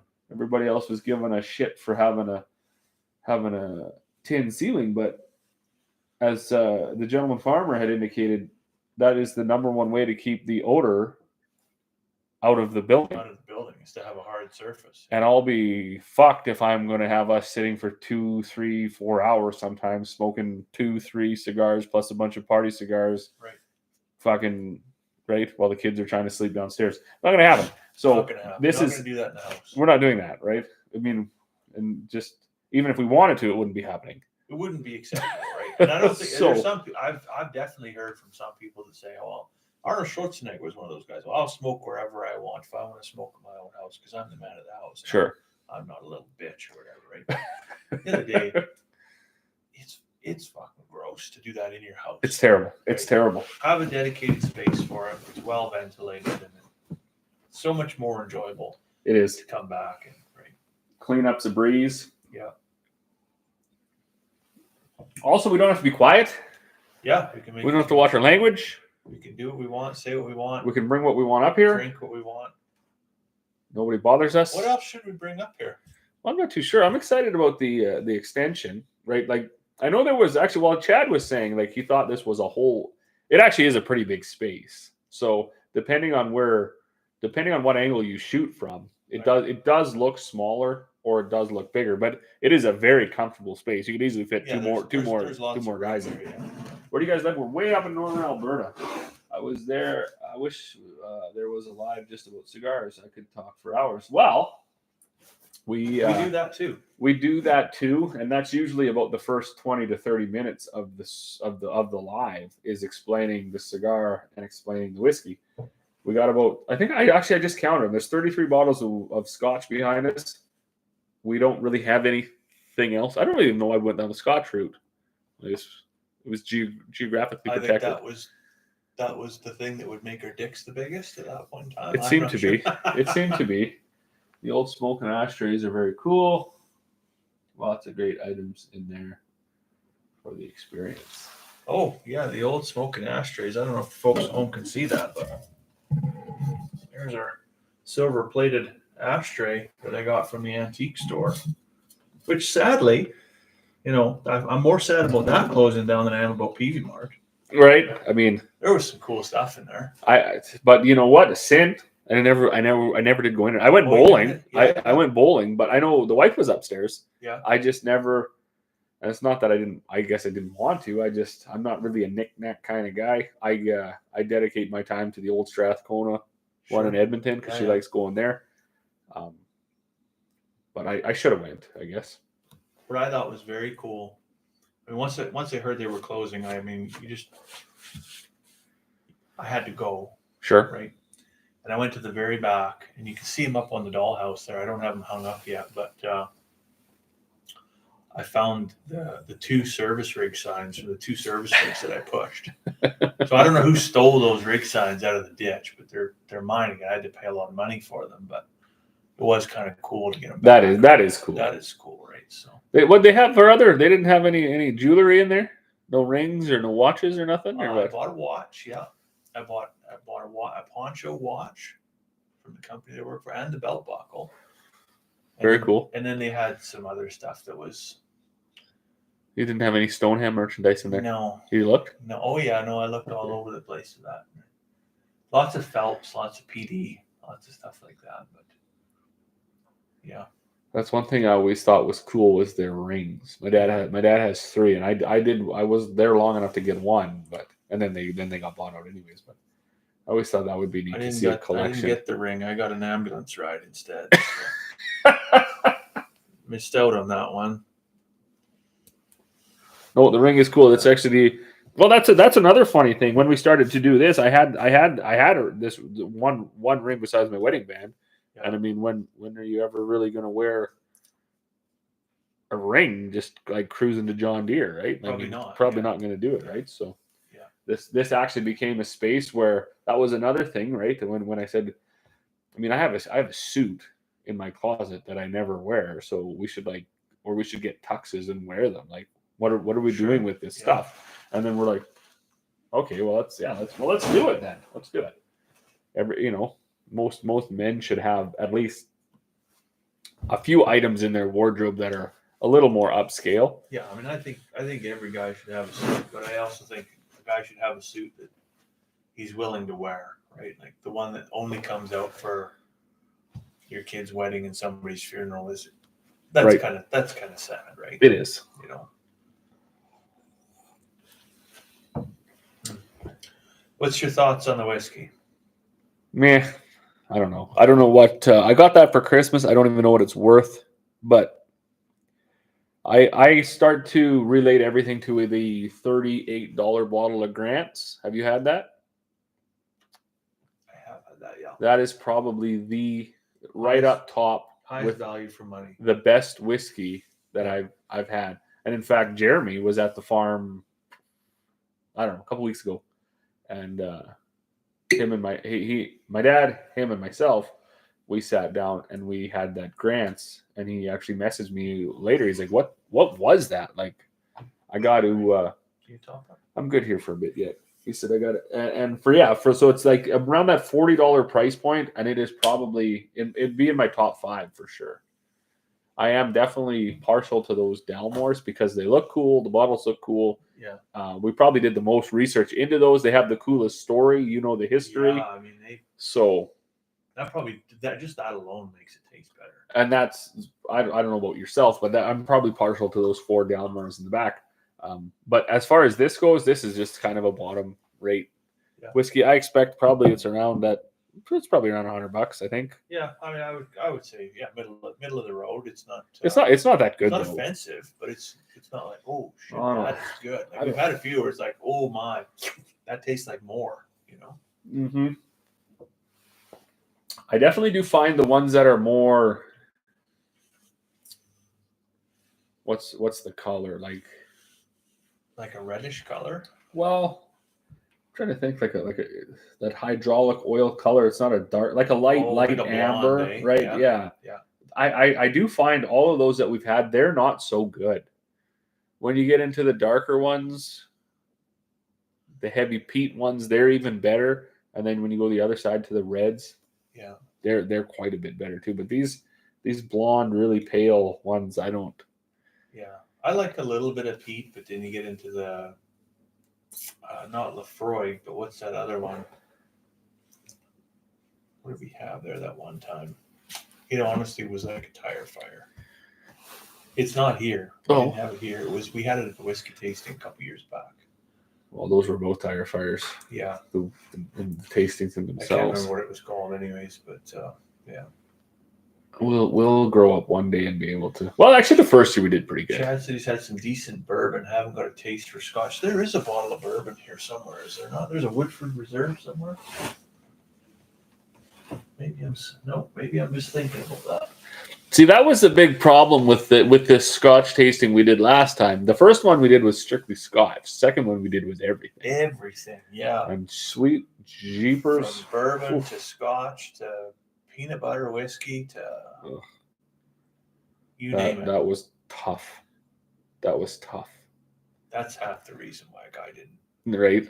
And then come home in good condition. The whiskey in the car was no good either. No. That was also poor. I don't even know if that was good. I don't think it was even good. Our local. No. Whatever it was. It wasn't amazing. Like, it wasn't terrible. It was just rye whiskey, right? So that was Broken Oak, wasn't it? Yeah, I think so. I still got the bottle, and I was scared to revisit it because looking at it, it's just a nightmare. I'm not even sure how it made it into the house. If Thomas Hines here in Winnipeg, but It's expensive. Crazy chicken lady. Rocking a 3-piece suit. Why are you rocking a 3-piece suit? I feel like I just explained it. So I'm going to let the good gentleman farmer here take a run at why we're doing that. Well, just a couple good old boys from northern Alberta. Spent some time on the rigs back in the day. Got into farming. Had a lot in common. And thought it would be good to get together once in a while. Talk to some folks at home. Get some stuff off our chest. It's good for your mental health. And one day we thought it'd be a really good idea. Hey, well, while we're here, what feels better than maybe getting dressed up once in a while? I think some folks can appreciate that, right? Throw on the glad rags, your Sunday best. Have a drink, have some good conversation, meet some new people. And so we did. And now it's our thing. And that's the long and short of it. So hopefully you can appreciate that. Chad says rye is about his favorite out of anything. We do have a Pendleton rye here. Actually, that was really good, I thought. That was good. That was really good, yeah. Who just got here? Crazy Chicken Lady just got here. Well, welcome to the show. Welcome to the show. The in its infancy, Smoke and Oak had no. See, that's the thing you're not getting here either, because you've come in here from the Millionaire Farmer side, which is just my personal TikTok account. Right. This whole thing is driven around Smoke and Oak, which we started together. Or unregistered LLC. Right. So, and that kind of just grew organically into this. In the beginning, it was just, you would have your phone filming there, and I would have my phone filming over here. Except we were downstairs in front of the tractor. We were both live streaming on our independent channels, and we decided, hey, let's do a thing right on a conjoined channel, like one channel where we just put everything. And what do we call that? Remember, there must have been a list that was. We had a lot. 40 names long. We had a lot. We did put some time into that. There was a lot of thought went into that. And then what does the logo look like? And man, it turned out mint. Oh, it turned out mint. Deadly. Absolutely deadly, yeah.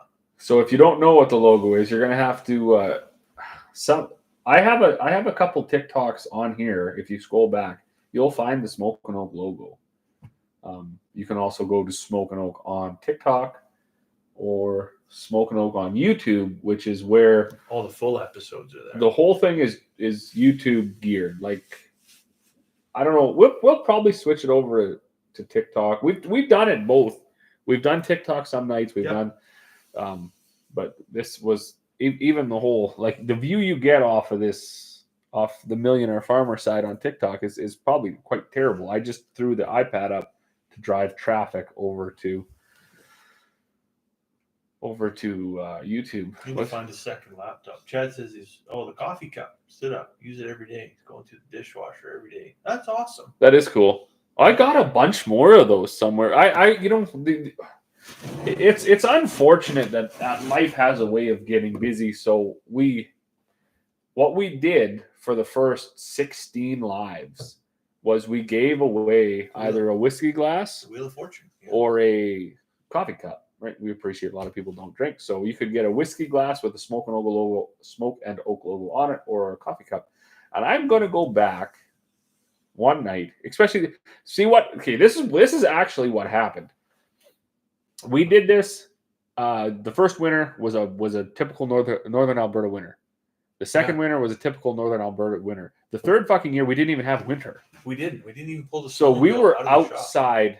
Like, people were fencing in fucking November. January. Yeah. I sided like fucking 5,000 square feet of old buildings in February. It was +2. That's right. So nobody was going to put down any hammers or nails, drills, not a chance. Post pounders, fencing equipment, and come and sit here and chat. It was unfortunate, but it was the reality. Then you get into the next year, it was the same. We hardly had bad weather.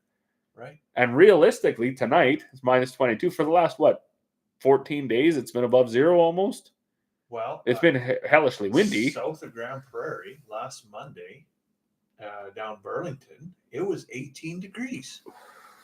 Like it was a summer day. It's bizarre, like absolutely bizarre. So we had 2 incredibly beautiful winters. This one's been pretty laid back so far. Up and down though, right? But it's we I notice because I work outside every single day that I've got a lot of days where I have a lot of shop projects that aren't getting done because it's too nice. Too nice out. And I wait till the minus 30, 35 days, and then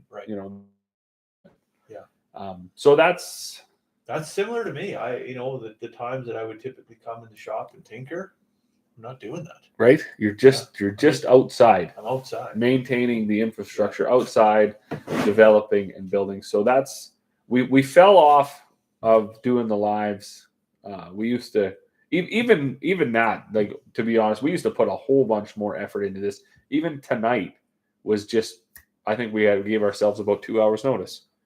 And then off the cuff, then just, well, this is what we're going to do. Yeah. The first, we've done some really, really strong lives. Men's mental health, very structured, shopping local, some heavy hitting topics, time management. We've done a ton that got a lot of engagement, that were really fun to do. Yeah. The last few that we've done, probably over the last maybe 12 months even, have been mostly off the cuff, fairly just thrown together. Like, what are you up to, man? Are you around? Yeah, okay, let's do this. So I do hope we can get back to structured, getting some footnotes, some points done. I think one of the things we did in the early days too is we got feedback from the viewers too, right? So we used to put up a lot of polls. Interesting, like if the folks at home that are watching, and if you've got an ag related question, or even oil and gas industry, or Canada based or Northern Alberta based question you'd like us to expand upon or do a whole live session on, or if you want to talk about whiskey, just let us know in the comments, and we'll add it to the list of things to chat about during one of our lives. What does she say? What's up? Who's up late tonight? Well, I love what you're doing. Keep it up. The vibes are giving me a dopamine overload.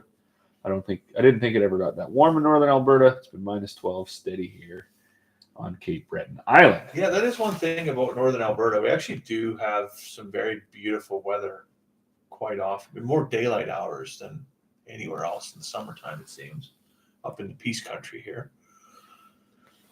When we get a Chinook, like we'll get a 35-degree temperature swing within 24 hours. Right. We'll go from minus 40 to literally 0. Well, I think that's what happened. I was gone on holidays, but you guys had it go from minus 33, 34 to plus 8. Just boom, just like overnight. That. Yeah. So it's not sustainable, and although the temperature is warm, it does come usually with a 75 kilometer-an-hour wind. Oh, right. So the wind's been hellish since I. That does take something out of it, right? So, but do you guys see the effects of climate change?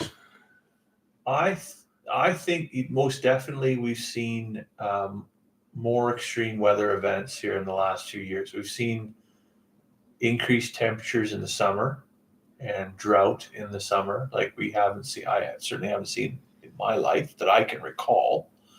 Not saying that it hasn't ever happened before. As far as wintertime, I think, you spoke to that already, right? A couple, 3 winters in a row with like next to no snow. How much of that's related to climate change per se versus cyclical weather patterning? I don't know. I'm not a climate scientist, but I know that this winter we have seen some return to normalcy in our weather patterns that we hadn't for a couple of years. So, well, I was having a chat with my dad over lunch, and it just came up because it was so his oldest siblings were twins, and they were born towards the end of January. 80 years ago. Right. And he said, I wish it was written somewhere, because he's reading back through some old journals and diaries and things. And he said, I wonder what the weather was like, because what he does know is that his dad went to town that day, the day the twins were born. Right. And he said, so the end of January, it must have been nice. Sure. For him to make that trip, right? Yeah. Because he was only 3 miles further from where we are now. So you can imagine trying to get to height 90 years ago, 80 years ago. It must have been beautiful. How would you they didn't even have power. Wouldn't have been a grader or nothing on the road. So it must have been nice if he went to town that day. I mean, I don't know if he would have took a horse. Right. Yeah. So, to say, well, like, has this ever happened before? Well, obviously it happened the year that my oldest auntie and uncle were born. Right. Because my grandpa had decided that was a good day to go to town. What's interesting though is like, so was it the case that you would have your 40 degrees Celsius temperature swing with it? Or does it gradually swing up and then swing back down? Like, have the weather events become more like rapidly shifting or more aggressive? That's what I don't know. And like Chad says, like, he remembers this in the 80s where this happened, but I didn't grow up here, so I don't know. Like, well, I do know myself, right? Because I mean, I was only born in the late 80s, but I remember in the fucking mid 90s, it never fucking rained. I remember because I would see my mom so frustrated. They had cereal crops that were so fucking short standing, they would cut the heads off. Yeah. Like they'd cut halfway through. They could not get the machines low enough. Right. So as far as is it a whole bunch different? I don't know. I'm sure this has happened before. I do think probably the massive swings, right, are probably, and I think that's one of the reasons why they cannot predict the weather anymore. Is it's just like, there's a big cloud coming to the, and it's just west of the Rockies, and they think, okay, that'll be here in 2 days, and then something happens and it fucks off to either California or up to Alaska. Right. Well, where did that go? And then it doesn't rain. And it doesn't. I've been in the city, when we were building our house, I went to look at some flooring, and we're standing in the city, and I thought, okay, I can go today because there's 100% chance of like 30 millimeters of rain. And it never did rain a drop that whole entire. Either they're just terrible, gotten completely complacent as far as weather prediction, or the weather actually has become a lot more volatile, so there's just no way that they can predict this shit. Right. Interesting. Chad says neighbor's way older than me. Told me about hoppers in the 50s that absolutely cleaned out the crops. Had nothing for winter. We definitely have seen that the last few years where it's been really dry here. We've had grasshoppers that would eat faster than the cows and the sheep. For the last 2 years during the month of June, I never fed my chickens once. Like, not even like the meat chickens. Like, there's food in the feeder and they just don't even touch it because they're just out there crushing grasshoppers all day, right? So the plague of locusts. That was another thing that we wanted to do this summer I wanted to get my sprayer over here and spray some of Stan's pasture with that liquid. I'm gonna do that next year. We got to do that. We got to try that. Next year. I'm gonna order a bunch of stuff and we're gonna do it. I don't know how, like, what kind of terrain can your sprayer travel on? Oh, it can handle everything you got here. No issue. Because this stuff south of the house, the southeast stuff, is where, like, I don't really want to work it up because it's on a hillside, right? Mm-hmm. So a little challenging to get the equipment in there and do what it needs to be done, and then subsequently spray out any weeds that come up, which you know what color they are, right? Sure, I do. I was here once trying to address that, which was quite successful, actually. Yeah, but yeah, I'd be interested to see that hillside. It's just, I don't know, the soil conditions poor, and I think it could use some help. Right? Just a lot. Just put a lot in there. Just like a 50-50 mix. Just turn it brown. Yeah. I'm excited because I think I mean, I had written my name in the lawn, and you see how green and rich that was, right? It was insane. I'm glad I didn't write something vulgar. Yeah. Send me on the molasses for. Yeah. So what's in that aside from molasses? Because it's not just sugar, right? Like it's, No, we did base it off an existing product when we formulated it. The trick was I actually sent the formulations down to bench test them in Texas to see if they could put that much product and suspend it in and liquid. suspended in there, right? So Let it settle out. so it is a 622 fertilizer, urea, phos, and Right. what's the last one? Potash or something. Right. But so it does have the fertilizer benefits. But what was interesting to me, and I think you find it yourself interesting, is the benefit of liquid and sugar like molasses onto microbiology in the dirt. Yeah. Yeah, I find that absolutely fascinating. My understanding of sugars, I think, is probably going to change after we run that experiment. Right? My understanding of it was that sugar is applied, microbial activity increases, and then as that microbial activity, or basically everything breaks down and dies, that new microbes can feed off of that. But you still have to apply kind of more sugar throughout the year to just sustain itself. But it didn't appear like that. Well, not on the in your lawn. field trial. Now, and maybe that's because of the other elements that are included in it, right? and that's the thing. So when I did my own field tests, it didn't seem to make a difference for pulses like the peas, and it didn't seem to make a difference on the oilseed crops. But for But grasses, it did make a difference on the wheat, or the barley. I didn't do wheat and oats, which that was just another time management thing. right? Doing too much with not enough Sure. hours. Yeah. So next year, I'm hoping to scale a bunch of that back. Certainly, a lot of the custom for hire stuff that we actually don't do, but it's a curse of being the youngest farmer in the area. Youngest farmer with the equipment in the area, yeah. Right. So you're always going to get right, asked. everybody, right when all your dad's friends are his age and they don't have anybody helping them. Yeah. All of a sudden, you become everybody's go-to. Become the guy. Just the guy, right? And I mean, it's nice, it's good, but there's only so many hours in the day, right? Yeah. I joked with one boy this year. I said, if I farmed as good for myself as I do for you, it'd be a totally different story. Yeah. Because, and that's what I find myself doing whenever I get these custom jobs.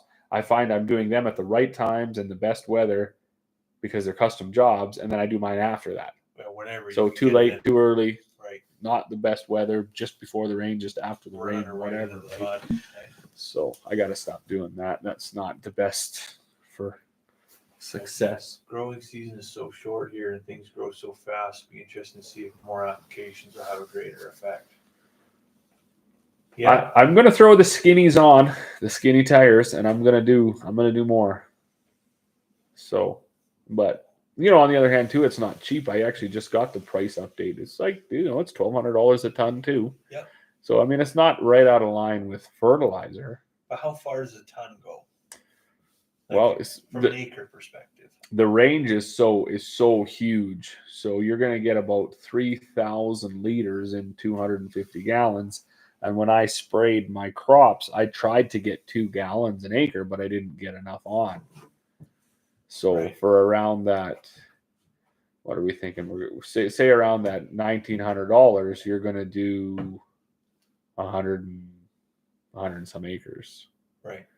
So it's cost per acre is it's there. It's actually cheaper than products that exist. Right. However, it's not proven. So it may be cheaper than proven products that exist, but on the other hand, if what you're doing doesn't do anything.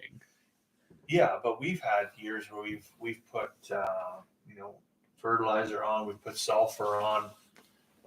And I mean, if the rain doesn't come, well, it doesn't do anything anyway. So it's just kind of a risk you take, right? Well, that was a chat I had, I think, yesterday, the day before with Jeremy, actually, is I try to now, with the price of everything, be more of a reactive farmer than a proactive.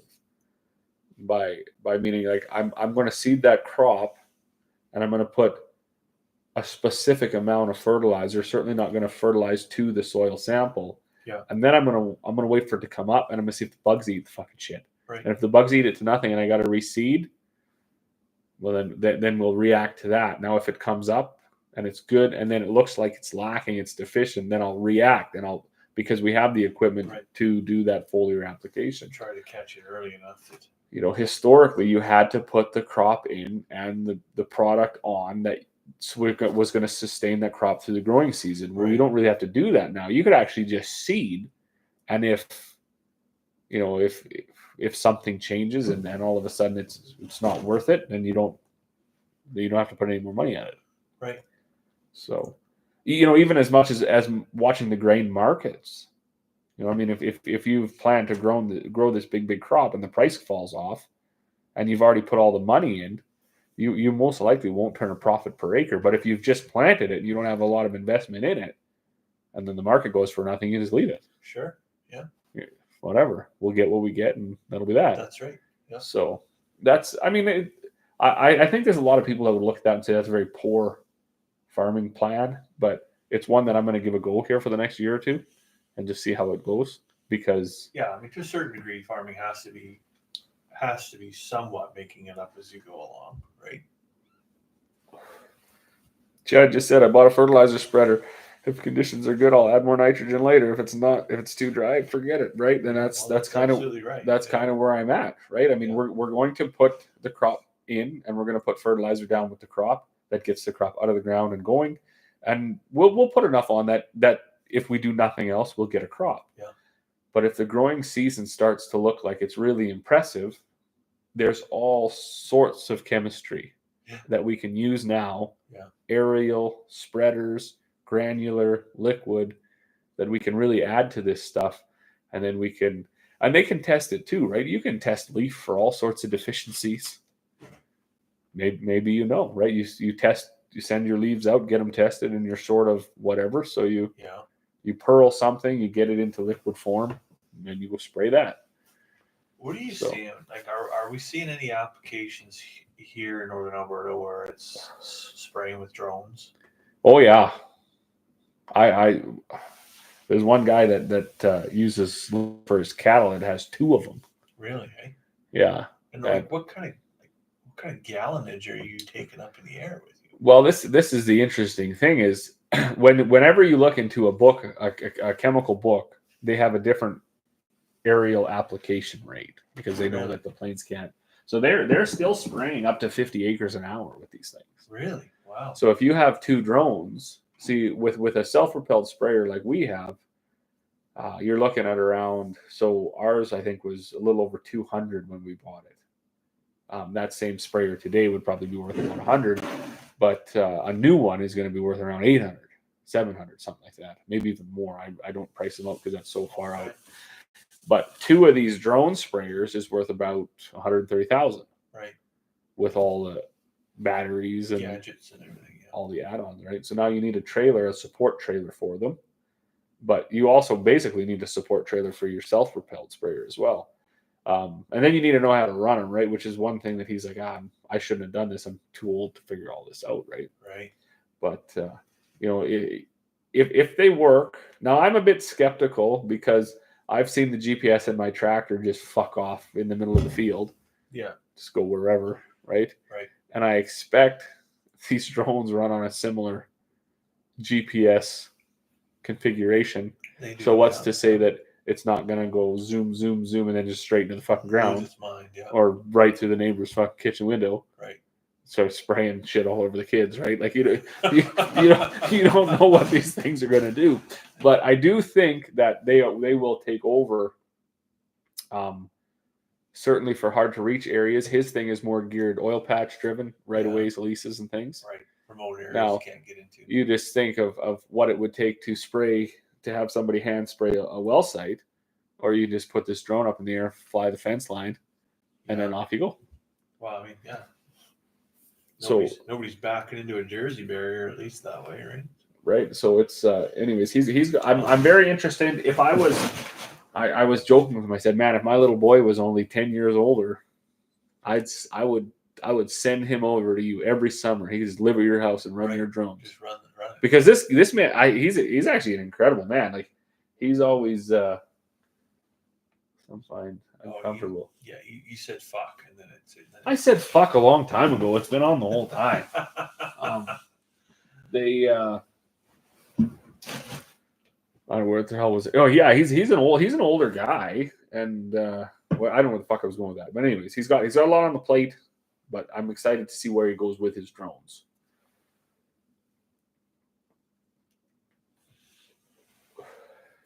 This biosolids they use works well. It stays in the ground for years. Good year puts a dent in the fertility. Plus, there's a lot of phosphorus that hangs out till it's used. Yeah, absolutely. I think we've done up here. Well, you and I have talked about this quite a bit. We've done a lot of just conventional tillage, conventional farming, and there's nothing wrong with it. Those old boys, they did what they could with what they had. They eked out a living here, which to me is the biggest accomplishment ever. If had I come here in 1927, the first fucking time I seen a snowflake, I had to turn the fuck around and went where there was orange trees. Right. I would not have stayed here. So I got to hand it to them for that. But now that we're here and the infrastructure's built, as long as we can maintain that, I think there's a lot of room for improvement on a lot of things. Well, and that's why I'm kind of really excited about like the molasses technology, because you can add stuff to the soil, and maybe you can get the soil if it's got more life in it. Maybe it's not going to get so compacted. Maybe it's not going to get so broken up. Maybe it, Absolutely right. If you're just running a disc through it or plow through it every year, well, not very many years until you got no soil structure and you got no mycorrhizal activity, you got no microbial activity. You're just dealing with dead soil, right? So, but unfortunately here, like, we didn't have that off the go. Like, this wasn't the Red River Valley where there was fucking 10 feet of topsoil. Not at all. Like, we had very little to none to begin with. You got leaf mold, right? That's what Dad jokes about that too. This book, 3/4 of an inch of leaf mold, and then 16th inch of topsoil, and then fucking right into clay. Yeah. But you're right, with technology now and more of an understanding and even the time, right? Like, I don't begrudge, and I couldn't have imagined the struggles you would have had in the 30s and the 40s to try to fucking get anything done, let alone anything extra. But try to break dirt with a horse and a plow. Right, your life was fucking 16 hours of the day was just survival, just to get a potato out of the ground. So there was no room for extras, and I think a lot of people, when I see them with their attitude on their channels about their permaculture and their horticulture and all this shit, there's really nothing wrong with it, but we do have to remember that it wasn't always you just go get your fucking $50,000 front wheel assist tractor and hook up your little fucking tank of horse piss and then go and fiddle fuck around, right? Yeah. There was decades and generations spent making this place habitable. Certainly specifically where we live. Where we live, it's one of the harshest climates on the planet, with the poorest soil conditions, and we just have good daylight in the summertime. Basically, right? That's it. Yeah, it says kind of fortunate where I live. 1 to 3 feet of black dirt of sandy loam on the poor land. Sure glad I don't farm much clay. And see, we're all clay here. Like down by the lake is probably where I've got the most topsoil, and it's maybe 6 inches. It's always the case. Up here on the hill, zero. Like literally zero. It's just a wind whip fucking. I can barely make a lawn grow. Every year I spread all the manure out of the chicken house, and the sawdust and the shavings and everything on the lawn just to get the grass to grow. Right. And people don't even understand that, but that is actually the reality. This is a tough. We get the long days, so what we can grow generally ends up being a fairly high quality product. Yeah. However, volume is way down. Mm-hmm. You aren't ever going to achieve these huge yields. Not financially. They won't make sense financially. You can do it. Yeah. But they won't make sense financially. Yeah. Like, and Chad had said that just in the two ago. What did he say there? My buddy tried to Oh, max try and max fertilize, right? fertilizer, Didn't yeah. work out financially. So these things can be done. We see it around here in some of the, some bigger farmers or some more intense farmers, coffee shop guys, where they will fucking get her. They will get her on a small percentage of their land. Yeah. But it will not have paid for itself to do that. It will just be something that was done. And what I want to see, and I mean, it was mostly actually after talking to you and, what you knew about soil health and activity from you, that I was thinking, we should be able to do this now large scale because we have the equipment to do it large scale. Right. Now, I'm certainly not willing to turn the whole entire farm over onto it in 1 year, but I don't see any harm in trying.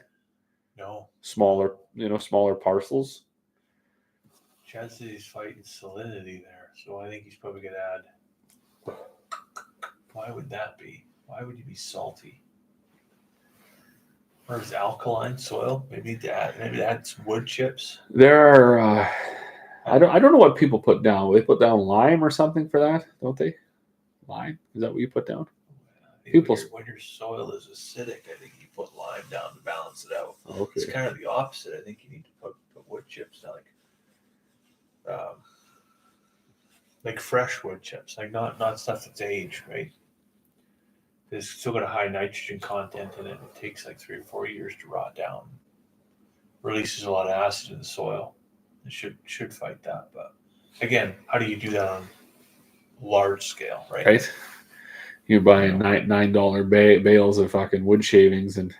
Well, you can go to that. You can go to the mills or whatever, and you can get the wood shavings from them. But it's still like a B train load of it is $2,000, right? Right, and then now you're trying to figure out a way to apply that and till it in or whatever. Yeah.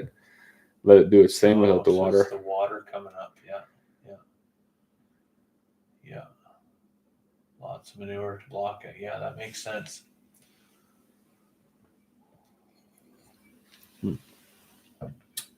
Yeah. Wet years are bad. Interesting. What's a wet year? I joke about that, but I've got pictures actually the second year we lived here, where our donkey down in the down by the corrals down there was like up to his wiener in water, like it was probably 8 inches above my knee. The water was flooded in there. So we had a kid was talking to me fucking maybe a year ago, and an old boy had said to him, fucking droughts are never, like, this was a few years ago, but he said, droughts are never fun, but I'd like to try one because we had so many tough fucking falls. Right. It rained every fucking day, and then it snowed early, and the snow stayed. Ruts. I remember fucking having a 4-wheel drive tractor sitting in the field to pull the grain trucks out. Right. We'd leave the grain trucks on the county roads and try to unload into them. Like, it was a fucking nightmare. And then all of a sudden, just as quick as those -30 to +8 Chinooks, it was fucking dry. Yeah. And you couldn't fucking buy a rain. Right. So I don't even know what to say now. I don't want to sit here and say, well, I'd like to try a wet year. Was there ever years for you where you felt like you couldn't get something off in the fall, so then you're going in the spring to combine something that like you left in the field, and you're basically dragging the seeder behind the combine just to get something? Oh yeah. Yeah, that happened like 6 years ago. Yeah. That was a fucking, oh man, it was a disaster of a year. See, and we were on a lean crew. Like, I mean, and I do pride ourselves in this being like an actual, like a true family farm, because I mean, and people are like, wow, fuck, whatever. You're just, but yeah, I'm not saying, I'm not against anything else, but I think when you start to hire a lot of people and you get maybe a little bit too big for what you can manage on a personal level, right. Something's lost then. Sure. Now you're just a fucking gear in the cog, and right, the vision gets lost. Yeah, you're just. I mean, whatever's happening is happening. If you're profitable and efficient or whatever, that's great. But if you can actually do all this stuff and everything is at arm's length, I think it's pretty neat. So when you're, but on the flip side of that, when you have these terrible years that require like a tremendous amount of hours to get anything done, and you're running your crew like we do, where you got basically 2 over 70 and 3 under the age of 10 and 2 that are in their 30s. Right. Holy fuck. Like, you don't really have a strong team. No, yeah. You know, there's a lot of, they're limited to a few. Right. So you, some days you think it would be nice to have a crew, shows up at 8, works till midnight and goes home. But on the other hand too, I don't know how you could find someone with that much dexterity. Like, I just don't. They don't have that range, right? Right. Certainly not for what you would be able to pay them. Yeah. I mean, to hire a farmer that could farm for you. I mean, I'm not sure what dollar an hour you would have to put on that. It'd be like $90 an hour. Who's willing to weld and fix and fucking change oil? And I think that's a unicorn, right? Right. It's just not going to happen. Yeah. So, like, that's pretty common. Like in the UK though, like where I grew up, like you would have the farmer who owns the land, owns the farm, owns all the infrastructure, owns all the risk. But then you have a farm manager. And that's very common. Like, you have a farm manager, and then you have a couple farm hands that, you know, one typically specializes in livestock, one specializes in the arable side of things, like the grain side of things. And then you might even have a third guy that's just the tractor man that specializes in the machinery, right? And that's a pretty common family farm there, you know. But it's all wage labor. Interesting, right? But and I wouldn't say it's lucrative wage labor, but it's like people make a life out of it, right? You know, we can't sustain it here. The money is the economics aren't good enough for it here, right? But, well, no, certainly not on like a scale of our size. I mean, I guess once you get bigger and when you start talking to, you know, 10,000 plus acres, of course you're gonna need that help. But see, the other thing too that is often not realized is that the time constraint that we're in. And I seen it when I worked south of the border. I talked to one guy at a gas station and I said, you know, what's your season? He said, oh, we're combining wheat now. right. And I said, well, I don't see any combines and the weather's nice. He said, oh, the elevator's full. And I said, well, what the fuck does that mean? I said, why don't you combine and put it in your bins? He said, we don't own any green bins. Don't hold bins. I said, well, fuck it. That's a good point. I actually haven't seen any. Right. I said, well, what do you do? He said, well, we just wait for the fucking elevator to be empty. So you just leave it standing there? I said, what if it like rains or whatever? He said, well, then we wait till it dries. Like, they have what seemed to be an endless amount of fucking time, right, with no risk of snow, right, or devastation fucking on the horizon. It was just whatever. We're always fighting, you know, 2 weeks to get it in, 2 weeks to get it off, right? And that's the thing. They had like quite a bit older equipment than we even had, farming similar acres, but not running, not even running 12 hours a day, just sort of comfortably existing. And that's the way they've always done it. Yeah. And he said, well, you know, so we got talking. I said, holy fuck, man. Like, we try to start the last few days of April. That's what, if the weather's nice, if we don't have a -8 day coming, we try to start the last few days of April. That's when we start seeding. Hopefully we've done some tillage already.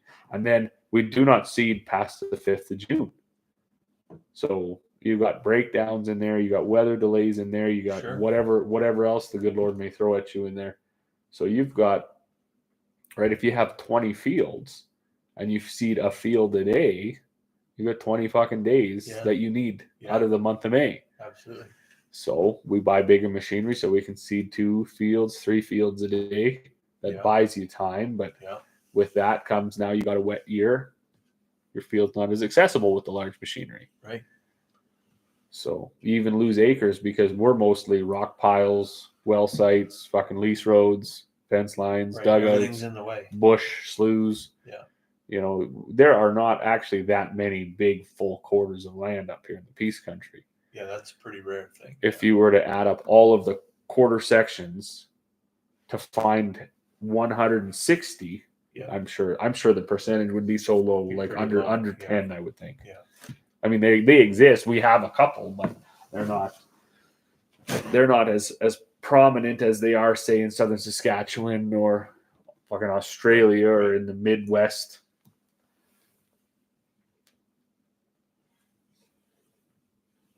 Well, we crushed through 2 hours pretty quick. What are your thoughts on the last or the final third of the cigar here? Mine's breaking up at the bottom, which is Is pissing it? me off, but that's my fault. I think I squeezed too hard with my fingers. Mine's holding together, but it's getting a little bit bitter. It is. Yours too, eh? Yeah, it is. Hmm. It seemed to Good to know it's just not. seemed not to almost just me. like dry out under the smoke. Yeah. I wonder if this would be better if it was kept in higher humidity. Well, I don't think you know more about it than I do. Do specific cigars have ranges they want to be kept in? I don't know the answer to that. Okay.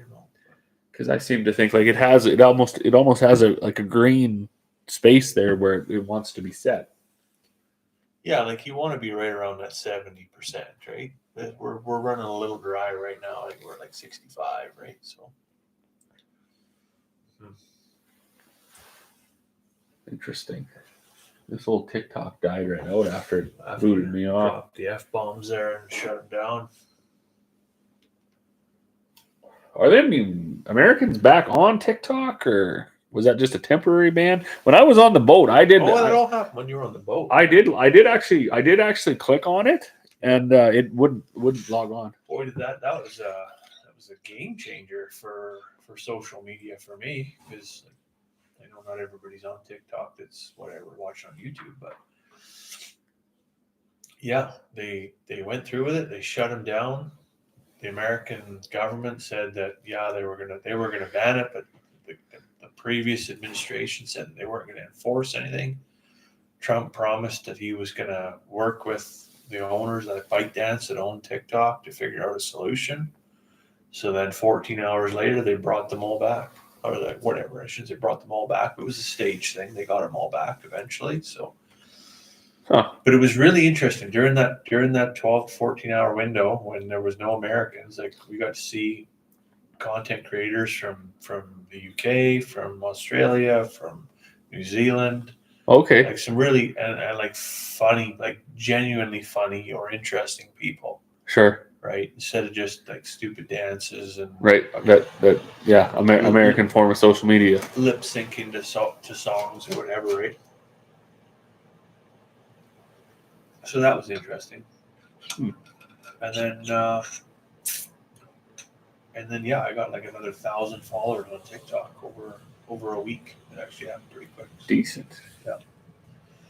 On YouTube, I also had that. I got a couple hundred new subscribers, like overnight. I woke up one morning and I had 2,200 subscribers, and I was like, "Oh, like this escalated quickly. What happened here?"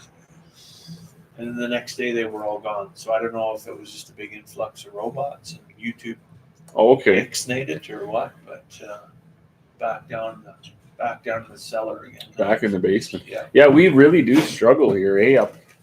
I know there's a few content creators in the egg side, which our independent channels are, that have somehow busted through that. Broken through the barriers. Yeah. But fuck, most of them ride the struggle bus pretty hard. Yeah. And there are some that I see on other forums, like other social media platforms, that actually have quite a bit of clout in the egg community or whatever, and they still don't.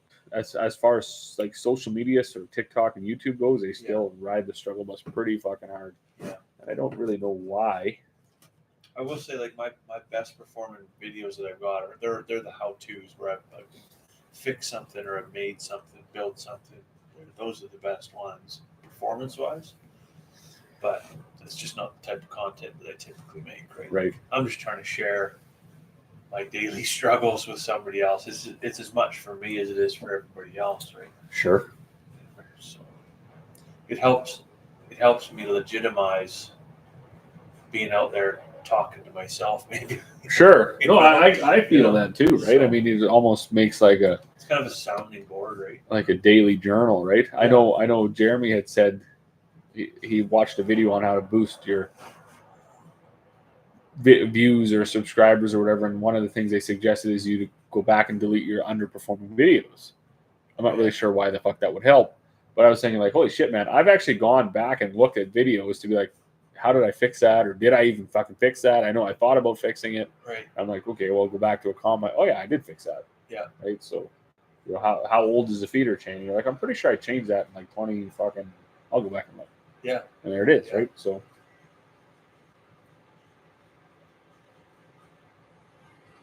The old heaters kicked on. It must be down to 8 degrees in the shop here now. Getting chilly. It took a couple hours to It cool did. off in here. It was pretty toasty when we first got in. You're still in here, Dallas. Holy shit. Oh, good. That's the ones that show something different.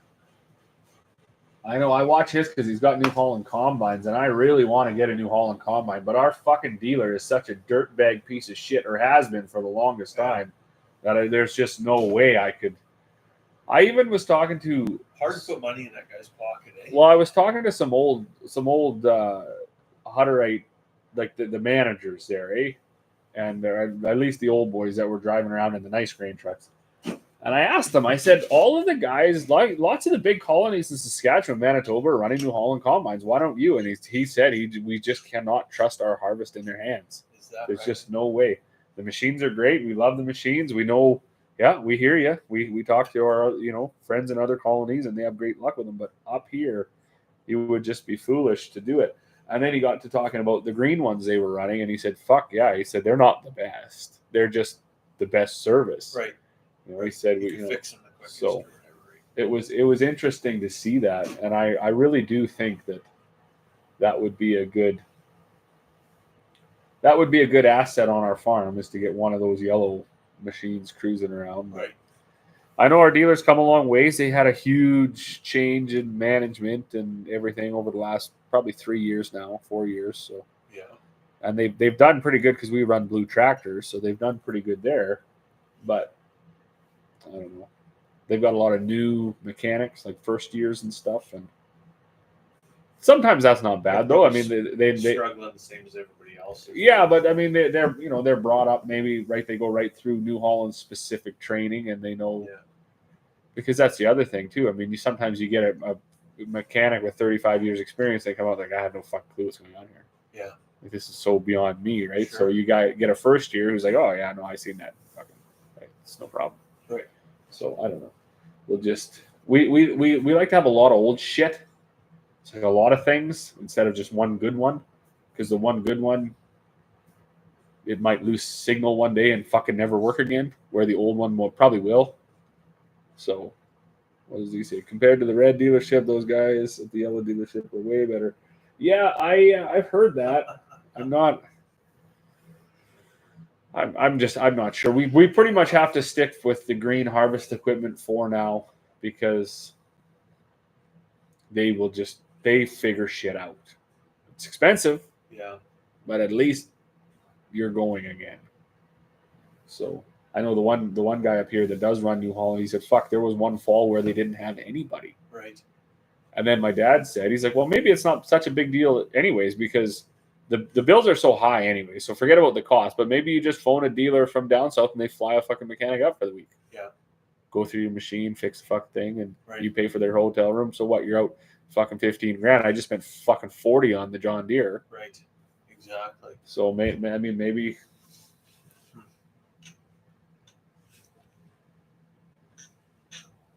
We go to Fairview dealers only now. Yeah, the dealership game is I've joked with a few of them. I said, I think what you guys do is every year, right around February, March, before the season kicks off, you guys all get together and you throw everybody's names in a hat, and then you pick them out. And you say, oh, fuck, right? Case got the blooms this year. We'll treat them good. Yeah. So you've just lottery. spent fucking a decade getting all green shit because green treated you the best, and then one day you go in there and you get so fucking mad and you come home and you start twitching.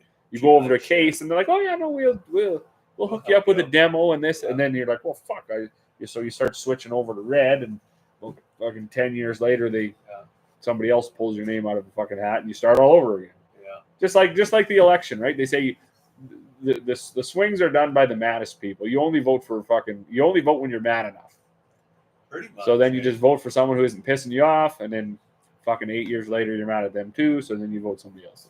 That is like, I mean, not that we want to really go down a whole political alleyway, but I mean, you remember that back in like, what was it, 2015 or whatever the year Trudeau got in, like all the stop signs around it, you know, they all said stop Harper, like people were putting Stephen Harper stickers on everything. Right. Everybody was done with that show, right? Here we are now, like, whatever. All you're doing is picking who you want to be mad at. Exactly. Right. You're trying to get the guy you can't stand anymore out, and then you put someone in who's you just hate less for the next 4 years. You just hate slightly less, right? And then that's the to me the biggest fucking like wow is that out of the 300 and some odd million Americans, they put 2 fucking dinosaurs forward. Like, is there nobody in their fucking 40s that's just like, hey, man, I have a successful life. I'll take a run at the country. There is. I mean, that's a real like that should really open people's eyes to like how corrupt American politics is. Like, there are legitimately intelligent individuals within the U.S. government that would do good stuff. Sure. Right. They could turn it around, but they're completely paralyzed by money that surrounds them. Like, they don't have the capability to do it. Like, it's a complete oligarchy there. It is. It does. It certainly seems to be. But we're gonna see, right? Your man's got the borders. He's got the media. He's got the military. What next? Temperature in the room is down there. It seems like on the political level, there's no appetite for it, but maybe on the individual level, there is. I don't know. I don't know anymore either.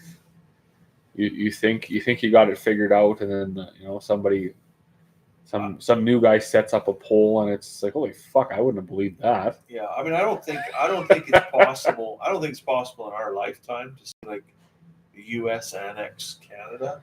I just don't.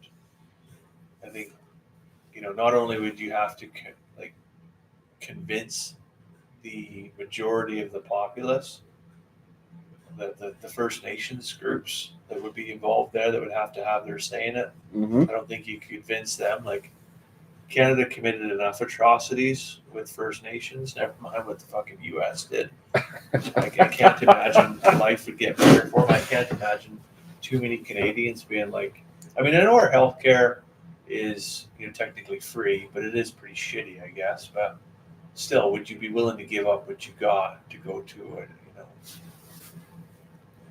What the U.S. has, I don't think so. No. And then we're a sovereign state. Like, we're not just some fucking nowhere, right?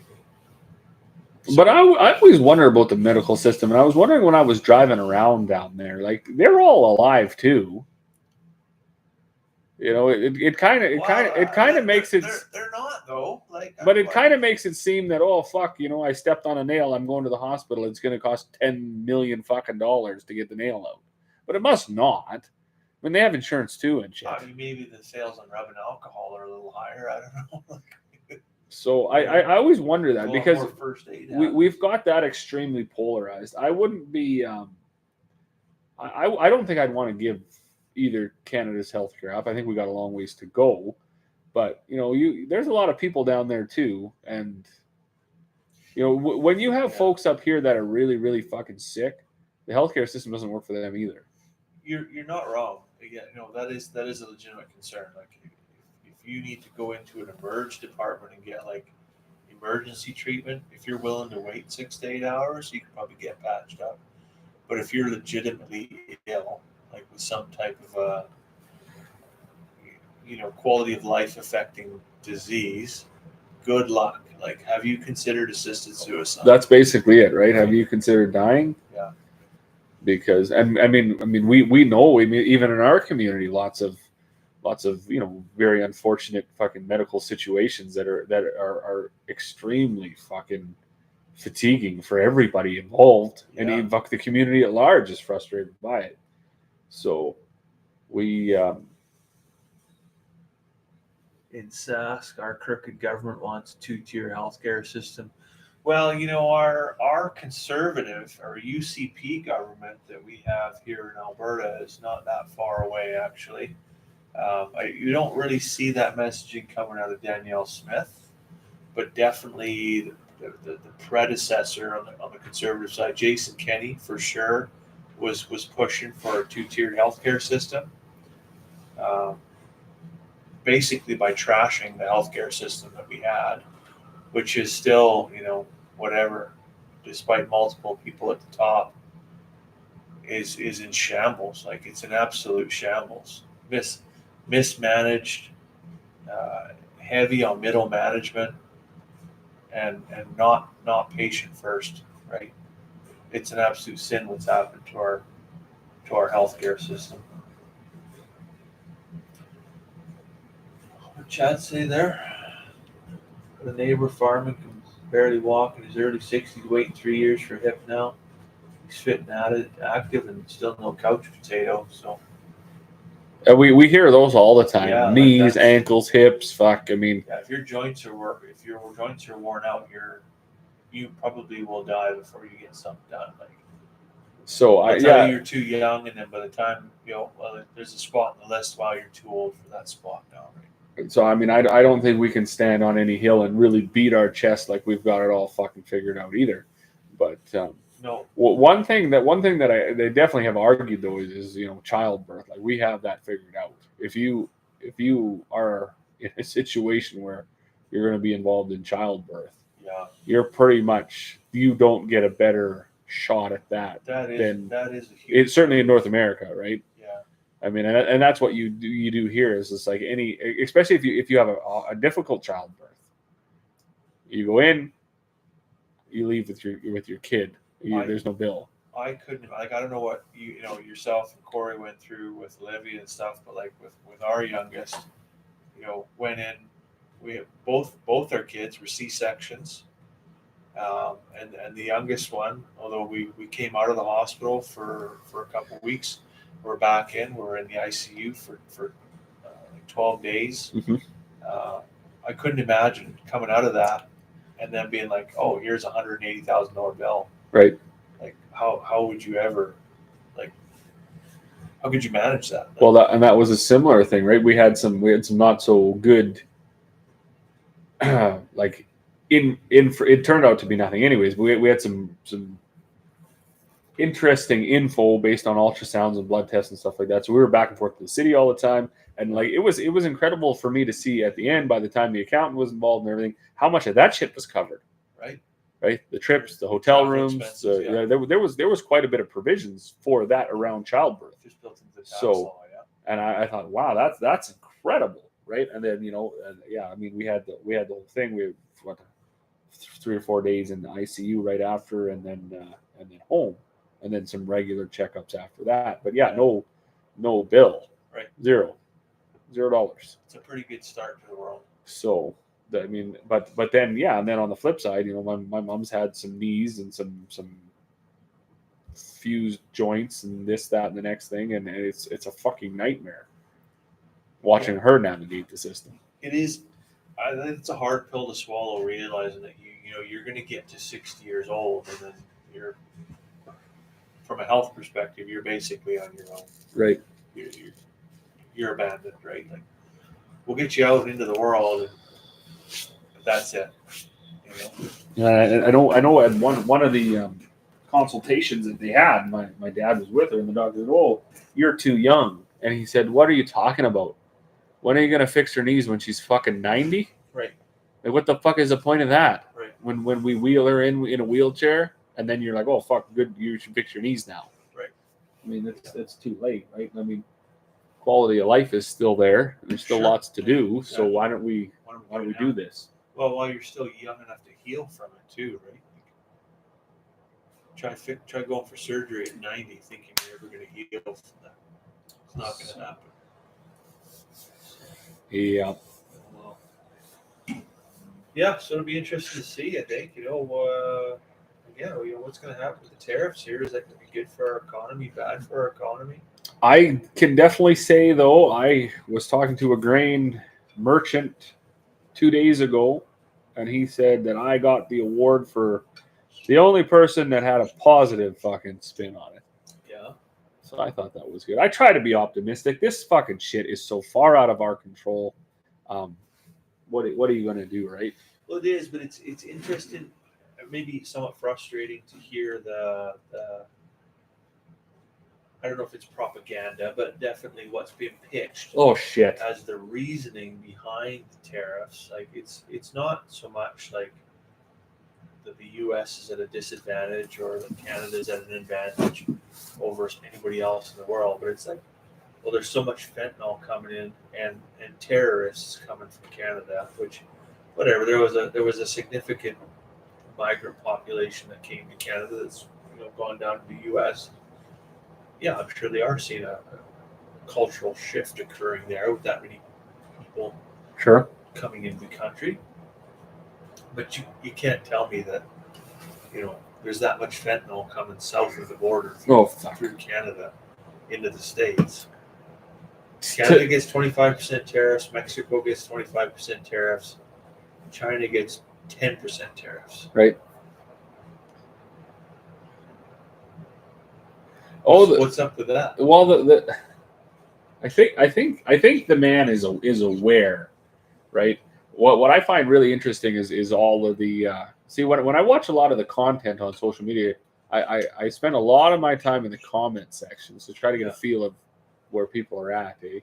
And I do personally think that they are on a pretty fucking slippery pedestal at the moment. The United States. I do not think that they grasp most likely what the outcome will be if they go as extreme as their leaders are talking. Yeah. I do not think the general population understands where the head of the rest of the fucking planet is at. I do believe most of them, especially the loud ones, believe the fucking United States is the globe. Right.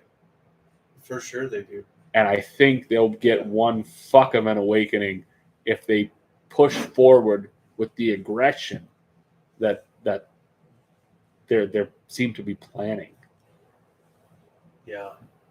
On the economic side, I don't know where that's gonna go, but the words came out of the man's mouth. Military force. Well, I mean, we are part of the Commonwealth. There's a lot of countries in the Commonwealth. That's one thing I the do. The Commonwealth is not unarmed. I don't think that they have a fucking map or even the basic understanding of world geography and world affairs. Yeah. They just there's just too much patriotism and just like raw fucking pride, which I mean that's great, but when you start to talk global affairs, military alliances, economic alliances, the fucking world is big. Oh, it sure big, is. Yeah. Big. Yeah. And there's a lot of countries that aren't just slouches. Well, that was I was playing on Google today at work because it was totally work related, but I was like, how big is the UK in comparison to Canada? Okay, well, how big is the UK in comparison to Alberta? So just the country of England can fit into Alberta like 6 times. The whole United Kingdom can fit in Alberta like 2.5 times, right? So you think like from a densely populated country like the US, even as an example, right? To come up into Canada, as large as we are and as wide open and as sparsely populated as we are, good luck winning a ground war. Oh fuck! Right. Good luck with that. Right? I can't read that. I don't have my reading glasses. Oh, okay. P&H and Moose Jaw has 2 trains of high protein wheat to go south, and they're sitting on it because the buyer is afraid of a 25% tariff. I did hear that some of the organic mills and stuff in the United States already had a freeze on Canadian grain. They Just wouldn't like buy it. that. Yeah. So I talked to one of basically the only buyer I sell to, and he was like, "Fuck, we don't ship anything to the States. Like, fuck, such a small percentage. Well, Most of our stuff goes export." Is it just gonna go west? Is it not? Like, Well, most of our stuff out of here does now. Like down south, see, this was a big one of the biggest drivers to getting rid of the fucking Canadian wheat board. Is there was a huge percentage of farmers that were down close to the border that wanted to have access to other markets. Yeah.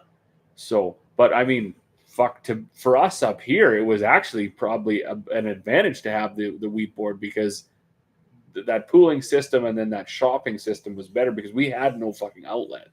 Yeah. Right? They had planned to take it to Rupert, but Right. fuck, they don't even run the train anymore. They don't. Yeah. So we are limited basically to Vancouver. Some like they still do use Rupert, but we should, and that's one thing where Canada needs to have a fucking good hard look at themselves and realize that for so many decades we bent a knee to the rest of the world. They wanted our raw product. Yeah. So we shipped our raw product. And as we were doing that, we should have been building infrastructure to refine it. Sure. And we didn't do that on near the scale we should have. No. Now, even if they didn't want it at the time, we should have still been building the infrastructure and slowly getting to a self-sustainable place where we could export raw commodity, we could export finished goods. We didn't fucking do that. Now we're in a place where we're going to come up to a pretty intense trade war. It's by the sounds of it, anyways. This shit could all blow over. I heard today that they already pushed the tariffs to March. I don't know if that's true or not, but As of supper time, that wasn't the case. so, I mean, to sit on something, I don't even know if like to me that doesn't make a ton of sense. I'd have fucking got rid of this shit a week ago before the tariffs. Right before it even But- became a thing. I mean, everybody has a different idea. Like I said, the one buyer that I did talk to said, you're the first one to have a positive spin on it. And I thought, good. Like, if they want to tariff our Canadian grain, then you can shut down that fucking thousands and thousands of tons of corn coming into the Canadian feedlots, park them fucking trains down in Iowa and leave them sitting there. Yeah. Right? You know, and so the one gentleman that had made stitched my TikTok that I made about that, he was like, well, the Cowboys need some good years too. And it's funny because I'm like a rising tides guy. It's like I advocate strongly for the cattle producers as well, right? 100%. But I don't want to see the corn tariff so barley goes to $15 fucking a bushel. Right. But what I'm tired of is the fucking threat. Every time we get, well, do you got some feed barley to sell? Yeah, we do. Well, we'll give you fucking dick all for it, or else we'll just buy corn. Right. I'm tired of that fucking threat. What I would like to see is the Canadians band together, but we'll give you a good price. Yeah. As long as we can keep our cattle at a good price. Fair But you need to work together for the better of everybody. Because I don't want to see every cowboy have to sell their fucking herds because they can't afford barley. That's no fucking good for me, Not good for you at all. right? But a lot of folks, right? I mean, Chad's in here; he's a cowboy. It seems to be a lot of cowboys are like, the grain guys got to suffer for us to win, and that's not the case. Charge 25% higher price on electricity, oil, and potash.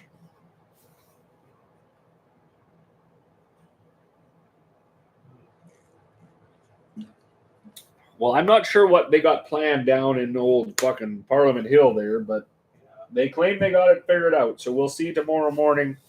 I don't know if jacking the price up on anything is ever the solution, but I am curious to see. So if it's not economical to do business with the states because of the 25% tariff, it's also not economical for China to do business with the states because of the 10% tariff.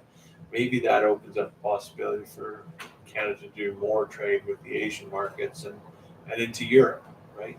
Sure. Right, it might be a thing. Well, that's the other thing. I don't think anybody's paid too much attention to BRICS, and I'm actually pretty excited about that. Like, I don't see where that would be a detriment at all for Canada to join it. Like I can't see why we wouldn't do that. Yeah. Like and you can stay in your USMCA or your NAFTA or whatever the fuck you want to call it, but also you should wear as many hats as you can, right? Shake as many hands as you can. Why not?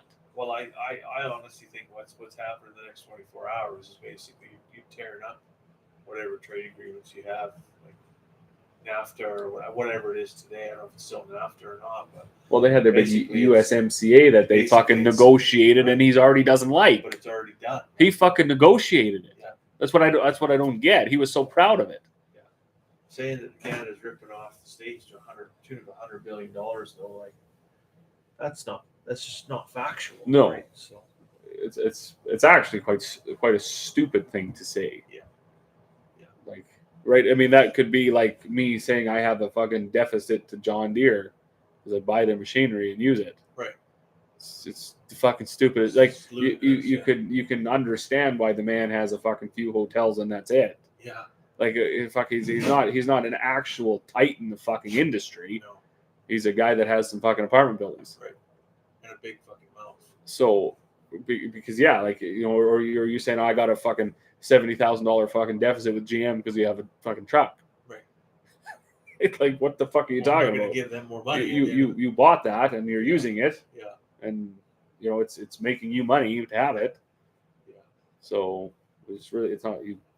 But I don't think he really understands what the fuck he's even talking about. But he's got the momentum now. He's convinced a lot of people that he knows what the fuck he's talking about.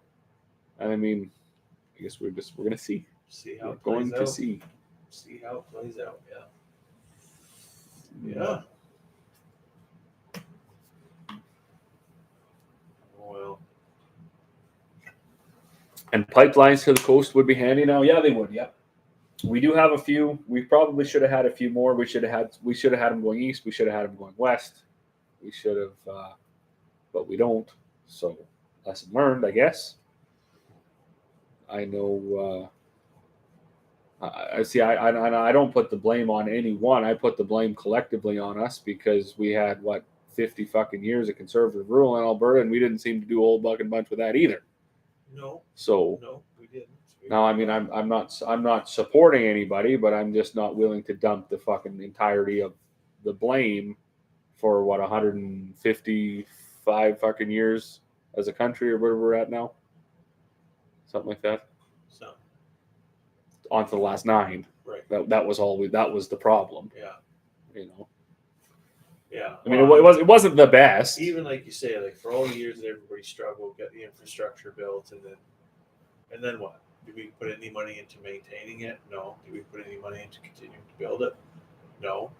The only money that ever got put into was, well, like you said, every fucking small community and subdivision needs a hockey rink. Right. But God forbid you fix the water lines in town. So we lived like kings for the last 35 years, 40 years, and there's absolutely nothing in the piggy bank. Zero. Right. So we have crumbling infrastructure. Yeah. We have not in a good spot. Chances almost regrets buying more bright cows so they can't stop running the farm and what ifs. Yeah, no, you gotta gamble it, right? Be here before this. Yeah, hopefully it blows over. But well, and that's just it, right? I mean, I am not at a point where I can believe that any sensible leaders will let this go, like drive it into the ground. That won't work. Well, I don't think the cattle market's going to tank either, right? There's still a deficit of beef in the States. There is. But, I mean, we ship a tremendous amount of cattle south. So if they decide one day that they don't want to fucking, right, they're going to suffer. They're going to suffer south too. They're going to suffer too. Like, yeah, it's probably going to affect us, but I don't think it's going to put us in the toilet. But it will drive the prices up there. So somebody's going to be held to account. Like, if you can't afford freaking hamburger at McDonald's, those Americans are going to get pretty jazzed up over that, right? I believe they will, and unfortunately, I do believe that they don't quite understand that they're not going to be elevated into fucking Yeah, they're not going to be 25% richer now. right. Yeah, they're not going to be elevated into the 1% because they've, snubbed their nose at the world and said we don't want your shit. Yeah. They're most likely going to go the other way. Yeah. They're going to plummet into fucking poverty, whatever middle class status that they have. Yeah. And while this gets sorted out, so hopefully it doesn't go on too long if it goes on at all, because everyone's going to struggle, and there are the folks that are going to get richer, right? That's why it's ironic that he's surrounded himself with fucking most of the billionaires in that country to make the decisions, because they won't fucking lose. Well, they don't give a shit about people So, or the economy. They care about their own bank accounts. When things go south and everybody's kicking and screaming and scrambling, those folks are going to be absorbing whatever they can. Yeah. And maybe that is the plan. I don't know, but it's going to be an interesting month for sure. Yeah. So, well, we lost out over here, so I'm going to shut this one off. That one's done. This one's been at 0 for a while. Maybe one too many fucks. I don't know. We'll get rid of this one. I'm under a restriction. Yeah. Your live contains alcohol, tobacco, and drugs. This is why we were punted. Alcohol and tobacco. Not the last one. Well, we had 1,000 views. There you go. Let me get out of this goddamn thing. Guests. That's crazy to think. There are some content creators that they do the exact same thing, but somehow they're judged as being educational, and I don't think we're trying to do anything but that.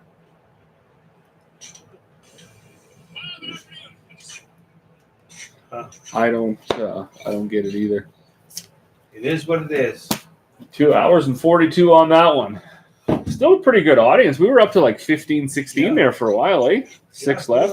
Who else is on here? Chad, trooper all night long. That's appreciated. We do appreciate you, Chad. Yeah. I'm glad your coffee cup's holding up. If it ever breaks, let us know. Ship you a new We'll one. ship you a new one. I got to drive up that way someday. Yeah. Go visit Chad. Let's see. I went up to Worsley the other day. You said you were going up there. Went up to look at a snowmobile in Fairview, and I had to go to work in Worsley. And I passed a place called Eureka River, and I remember back in the old days thinking, "Shit, Eureka River, that's like Northwest Territories, like that's way up there." But then I drove by; it's actually not that far away at all. No, it's really not. Like when I started hauling grain up to Falare or up to Rycroft, I was thinking, "Oh fuck, man, I'm right close to the river here, anyways." Yes. Yeah, not It's like that 2 hour not drive. That, not that bad once you make the hike, right? So, Oh, Chad missed an hour talking to Jeremy. Yeah. All good. listen, An hour here from Fairview. Yeah. Yeah, you're probably same distance from Fairview as Worsley is probably. So yeah, eyeballing a couple of sleds there at the old team auction sales. oh boy, We'll see. The wife wants one to pull the kids around, so sure, she thinks that 700's too much. snappy.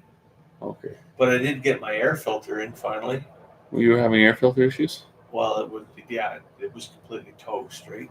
The 20-year-old sled, you think I could get parts for it in Grand Prairie? Stojans or whatever? No. So I scoured the internet. The only snowmobile air filter I could find for that unit came out of Houston, Texas. Oh, perfect. That makes sense. Not where you would think air filters would be from. That's perfectly makes sense. Yeah. So it's here today. I'll get it put on tomorrow. Brap, brap, as they say. I don't know. I don't know if we will. I don't know. It's going to be pretty chilly. I brought the sheep in the barn tonight because I was like, "Fuck, I'm going to be stuck in a blizzard at 30 below." It was snowing pretty good. Yeah, Yeah. It was unpleasant. So That's why I have to keep her tame tonight because I got to get up at 6 o'clock in the morning. oh to- yeah, Actually, a Hockey little earlier practice. than that. Early morning games, and yeah, so I got to be on my best. yeah. Yeah. You're coming for East, and I'm gone for 2 weeks into February. Fuck winter. Okay, I better get after here. I gotta get the trailer off my father-in-law and get up there. You trucking it or what? Big trucking it or little Well, trucking it? I'd like to get the father-in-law to go and just get like a camper and all, and we're good. Right?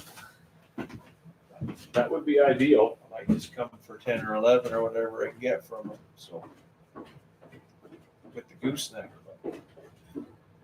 It'd be interesting to know too, Chad. Like, are you on the sheep side of things? How's lambing in January? Like, there's lots of folks are calving in January, and the theory is that calving when it's dry and minus 30 or whatever is easier than calving when it's -3 and wet outside. But how hard is that on them little lambs when it's cold? Lambing since December, still making out good, eh? Got an insulated barn or just like an open tin barn like we got here?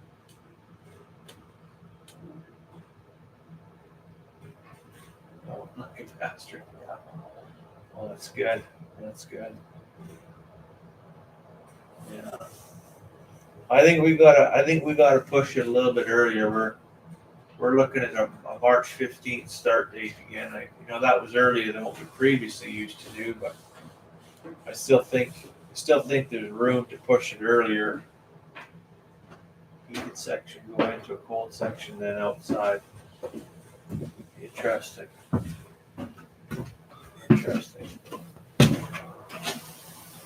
Oh, how's it heated? Is it like a radiant heater? Is it just heat lamps or what? Need lots to make it worthwhile. Yeah, I mean, I'm not too worried about making it worthwhile just yet, but I don't want to go bankrupt doing it either, I guess.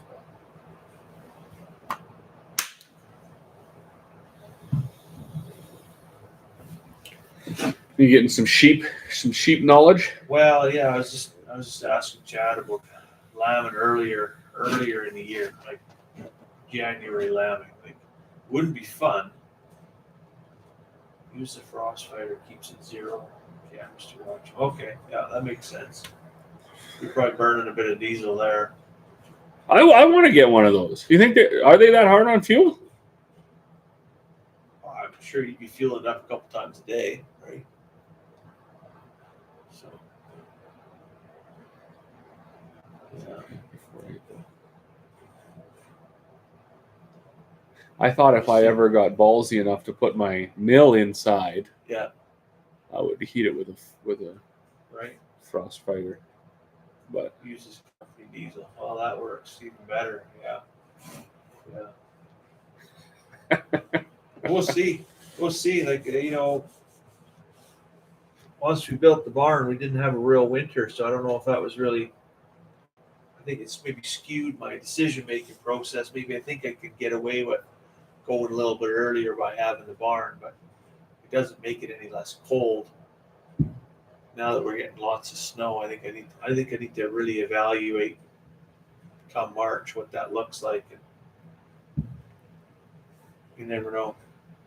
Maybe I'm right where I need to be. So it's always tough to get them to kind of a good weight by the time it freezes again in the fall, right? So yeah. I'll give you a tour. He's got 300 ewes. That's probably a pretty good operation there, yeah. how come he doesn't use sheep molasses, Chad? You better get him on that.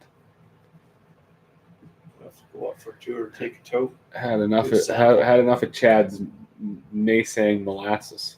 He's not a user. He's not. It's only good for the lawn, hey? It's only yeah. Well, maybe that's it. Maybe you got to get him on the fertilizer first, and then he'll be too expensive. I know. I'm small beans, but I can say it's no more expensive than anything else I was already buying. So I'm not feeding 300, so can't really say. And yeah, you probably grow 17 bales an acre too, so that definitely helps. Yeah, I guess right. If you're loaded right up on feed, they lots of the reps said that this area was a tough area to even get into for so long. People had just like fucking 50% more feed than they needed. Yeah, So if they had 10 cows, they fed fucking whatever 10 times as much as they needed. right. Good enough. Yeah. If they eat it, they eat it. If they don't, they don't. Right. So That's definitely what I think was the attitude with my in-laws. Is they would just throw hay and everything, Mhm. and like they have no idea. Like what are we going to do? Like we're going to have to sell the farm, right. because they just don't have anything sitting in the yard, right? But I can say in the 4 years now, this will be our fourth season where we've been peddling that molasses out. The folks that used it annually, the way that they should, they used it, and that produce hay. They're hay producers as well. Yeah. That shift has all stayed.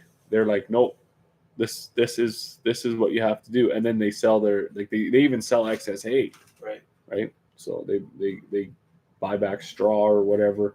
They cut their mineral programs right out that they were doing, Yeah. and they just shifted to that. So it's been interesting to see a few. It took the drought to get people to pay attention to it, right? Because they had to do something. They had to do something. And once they used it, they're like, oh yeah, fuck. Yeah. Even as far as their pastures go, right? They see their pastures stretch way longer. Most definitely. Yeah, guys started feeding 2-year-old, 3-year-old hay, and then feeding straw, and they just had to have something to get the protein up, right? So, Right. So definitely not for everybody though. Nobody was willing to do the old, the British thing and start grinding up cows and feed them to cows. So Not yet. that was good. I think the lesson there was kind of learned. Yeah. So Can't have any retarded cows floating around. So. Oh. Pasture rotationally grazed are always on good feed here, sprayed for hoppers. When you say rotationally grazed, Chad, are you moving every day or every 2 days, or what are you moving? We move cows in the summertime. We move them once a week, and I feel like that's not enough. But I just always got to find that balance between how many hours are in a day and how many gates can I open. Like, it's a struggle. right, then you're buying fucking once a week, graze each field 2-3 times a summer. Okay, so yeah, we're not. Start buying fence posts and hinges because you're fucking wearing them out. Well, that's the thing. Like, I'm like, do I string electric fence?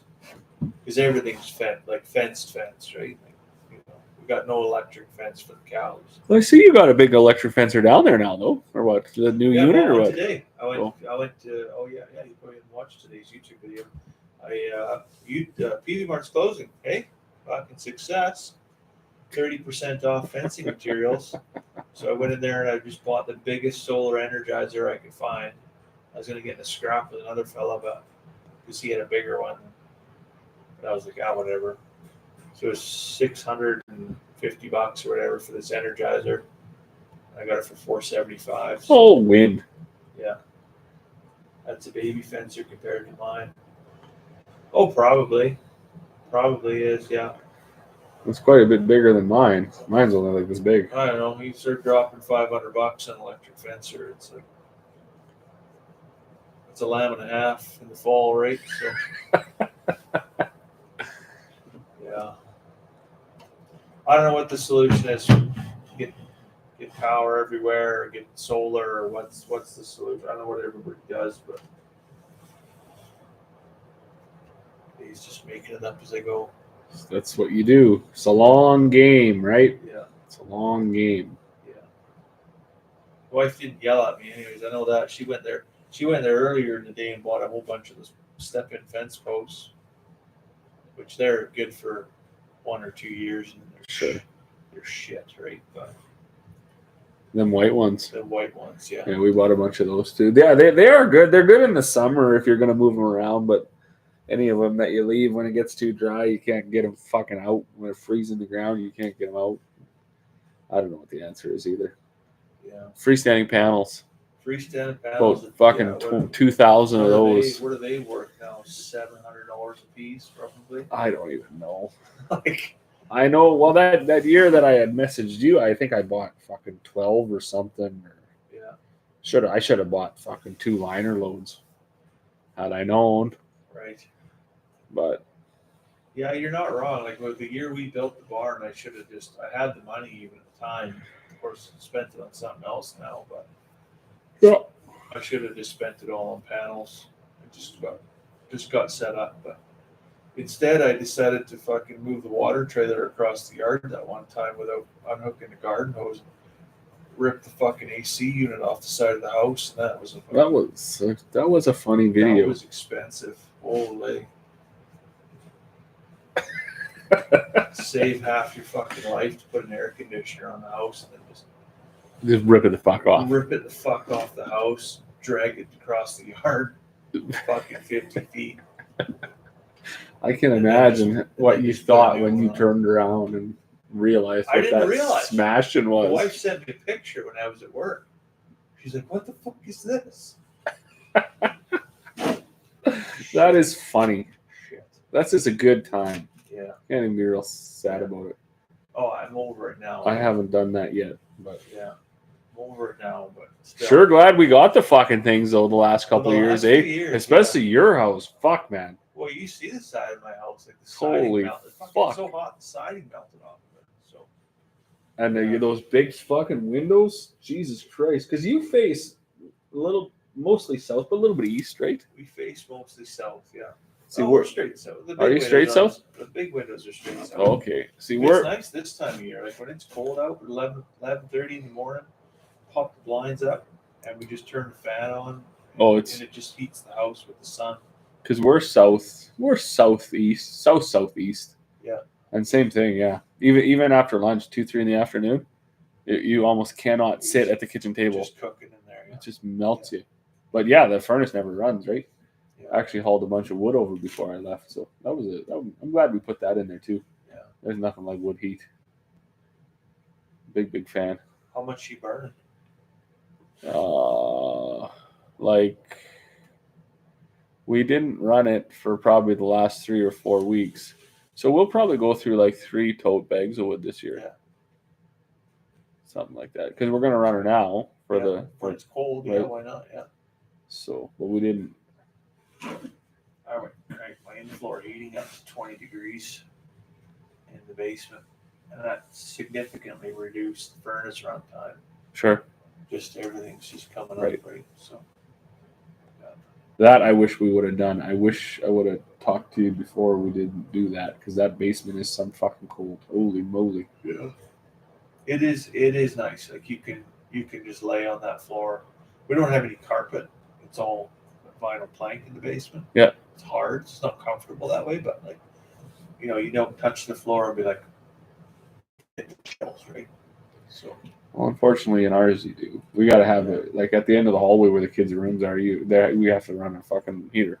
yeah, Just like an oscillating heater, because it's fucking just too cold. It's probably 14 degrees down there. but even in, like upstairs in Finn's room, like it's the northeast corner of the house.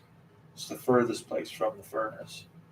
We got to run not a space heater, but Okay, a radiant heater, like a baseboard heater in there because the furnace chilly. can't quite reach it. It's weird.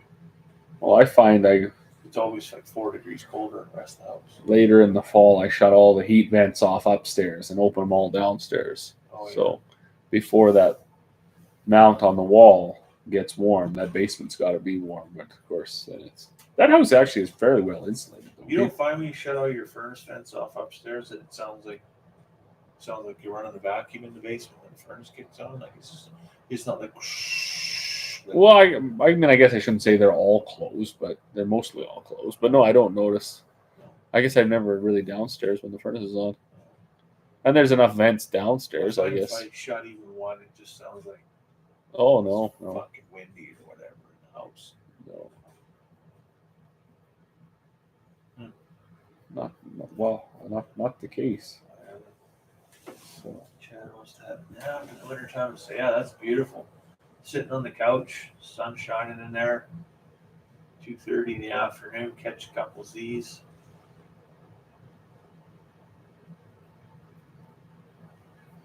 I can't do that anymore. My kids are young enough now. They'll just fucking open hand and they'll just slap me right in the face. Dad, wake up. make sure you're still alive. Yeah. That's funny.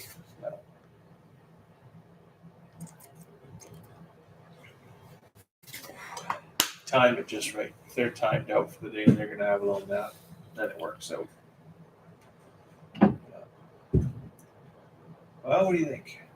3 hours, man. That was a good one for no notice.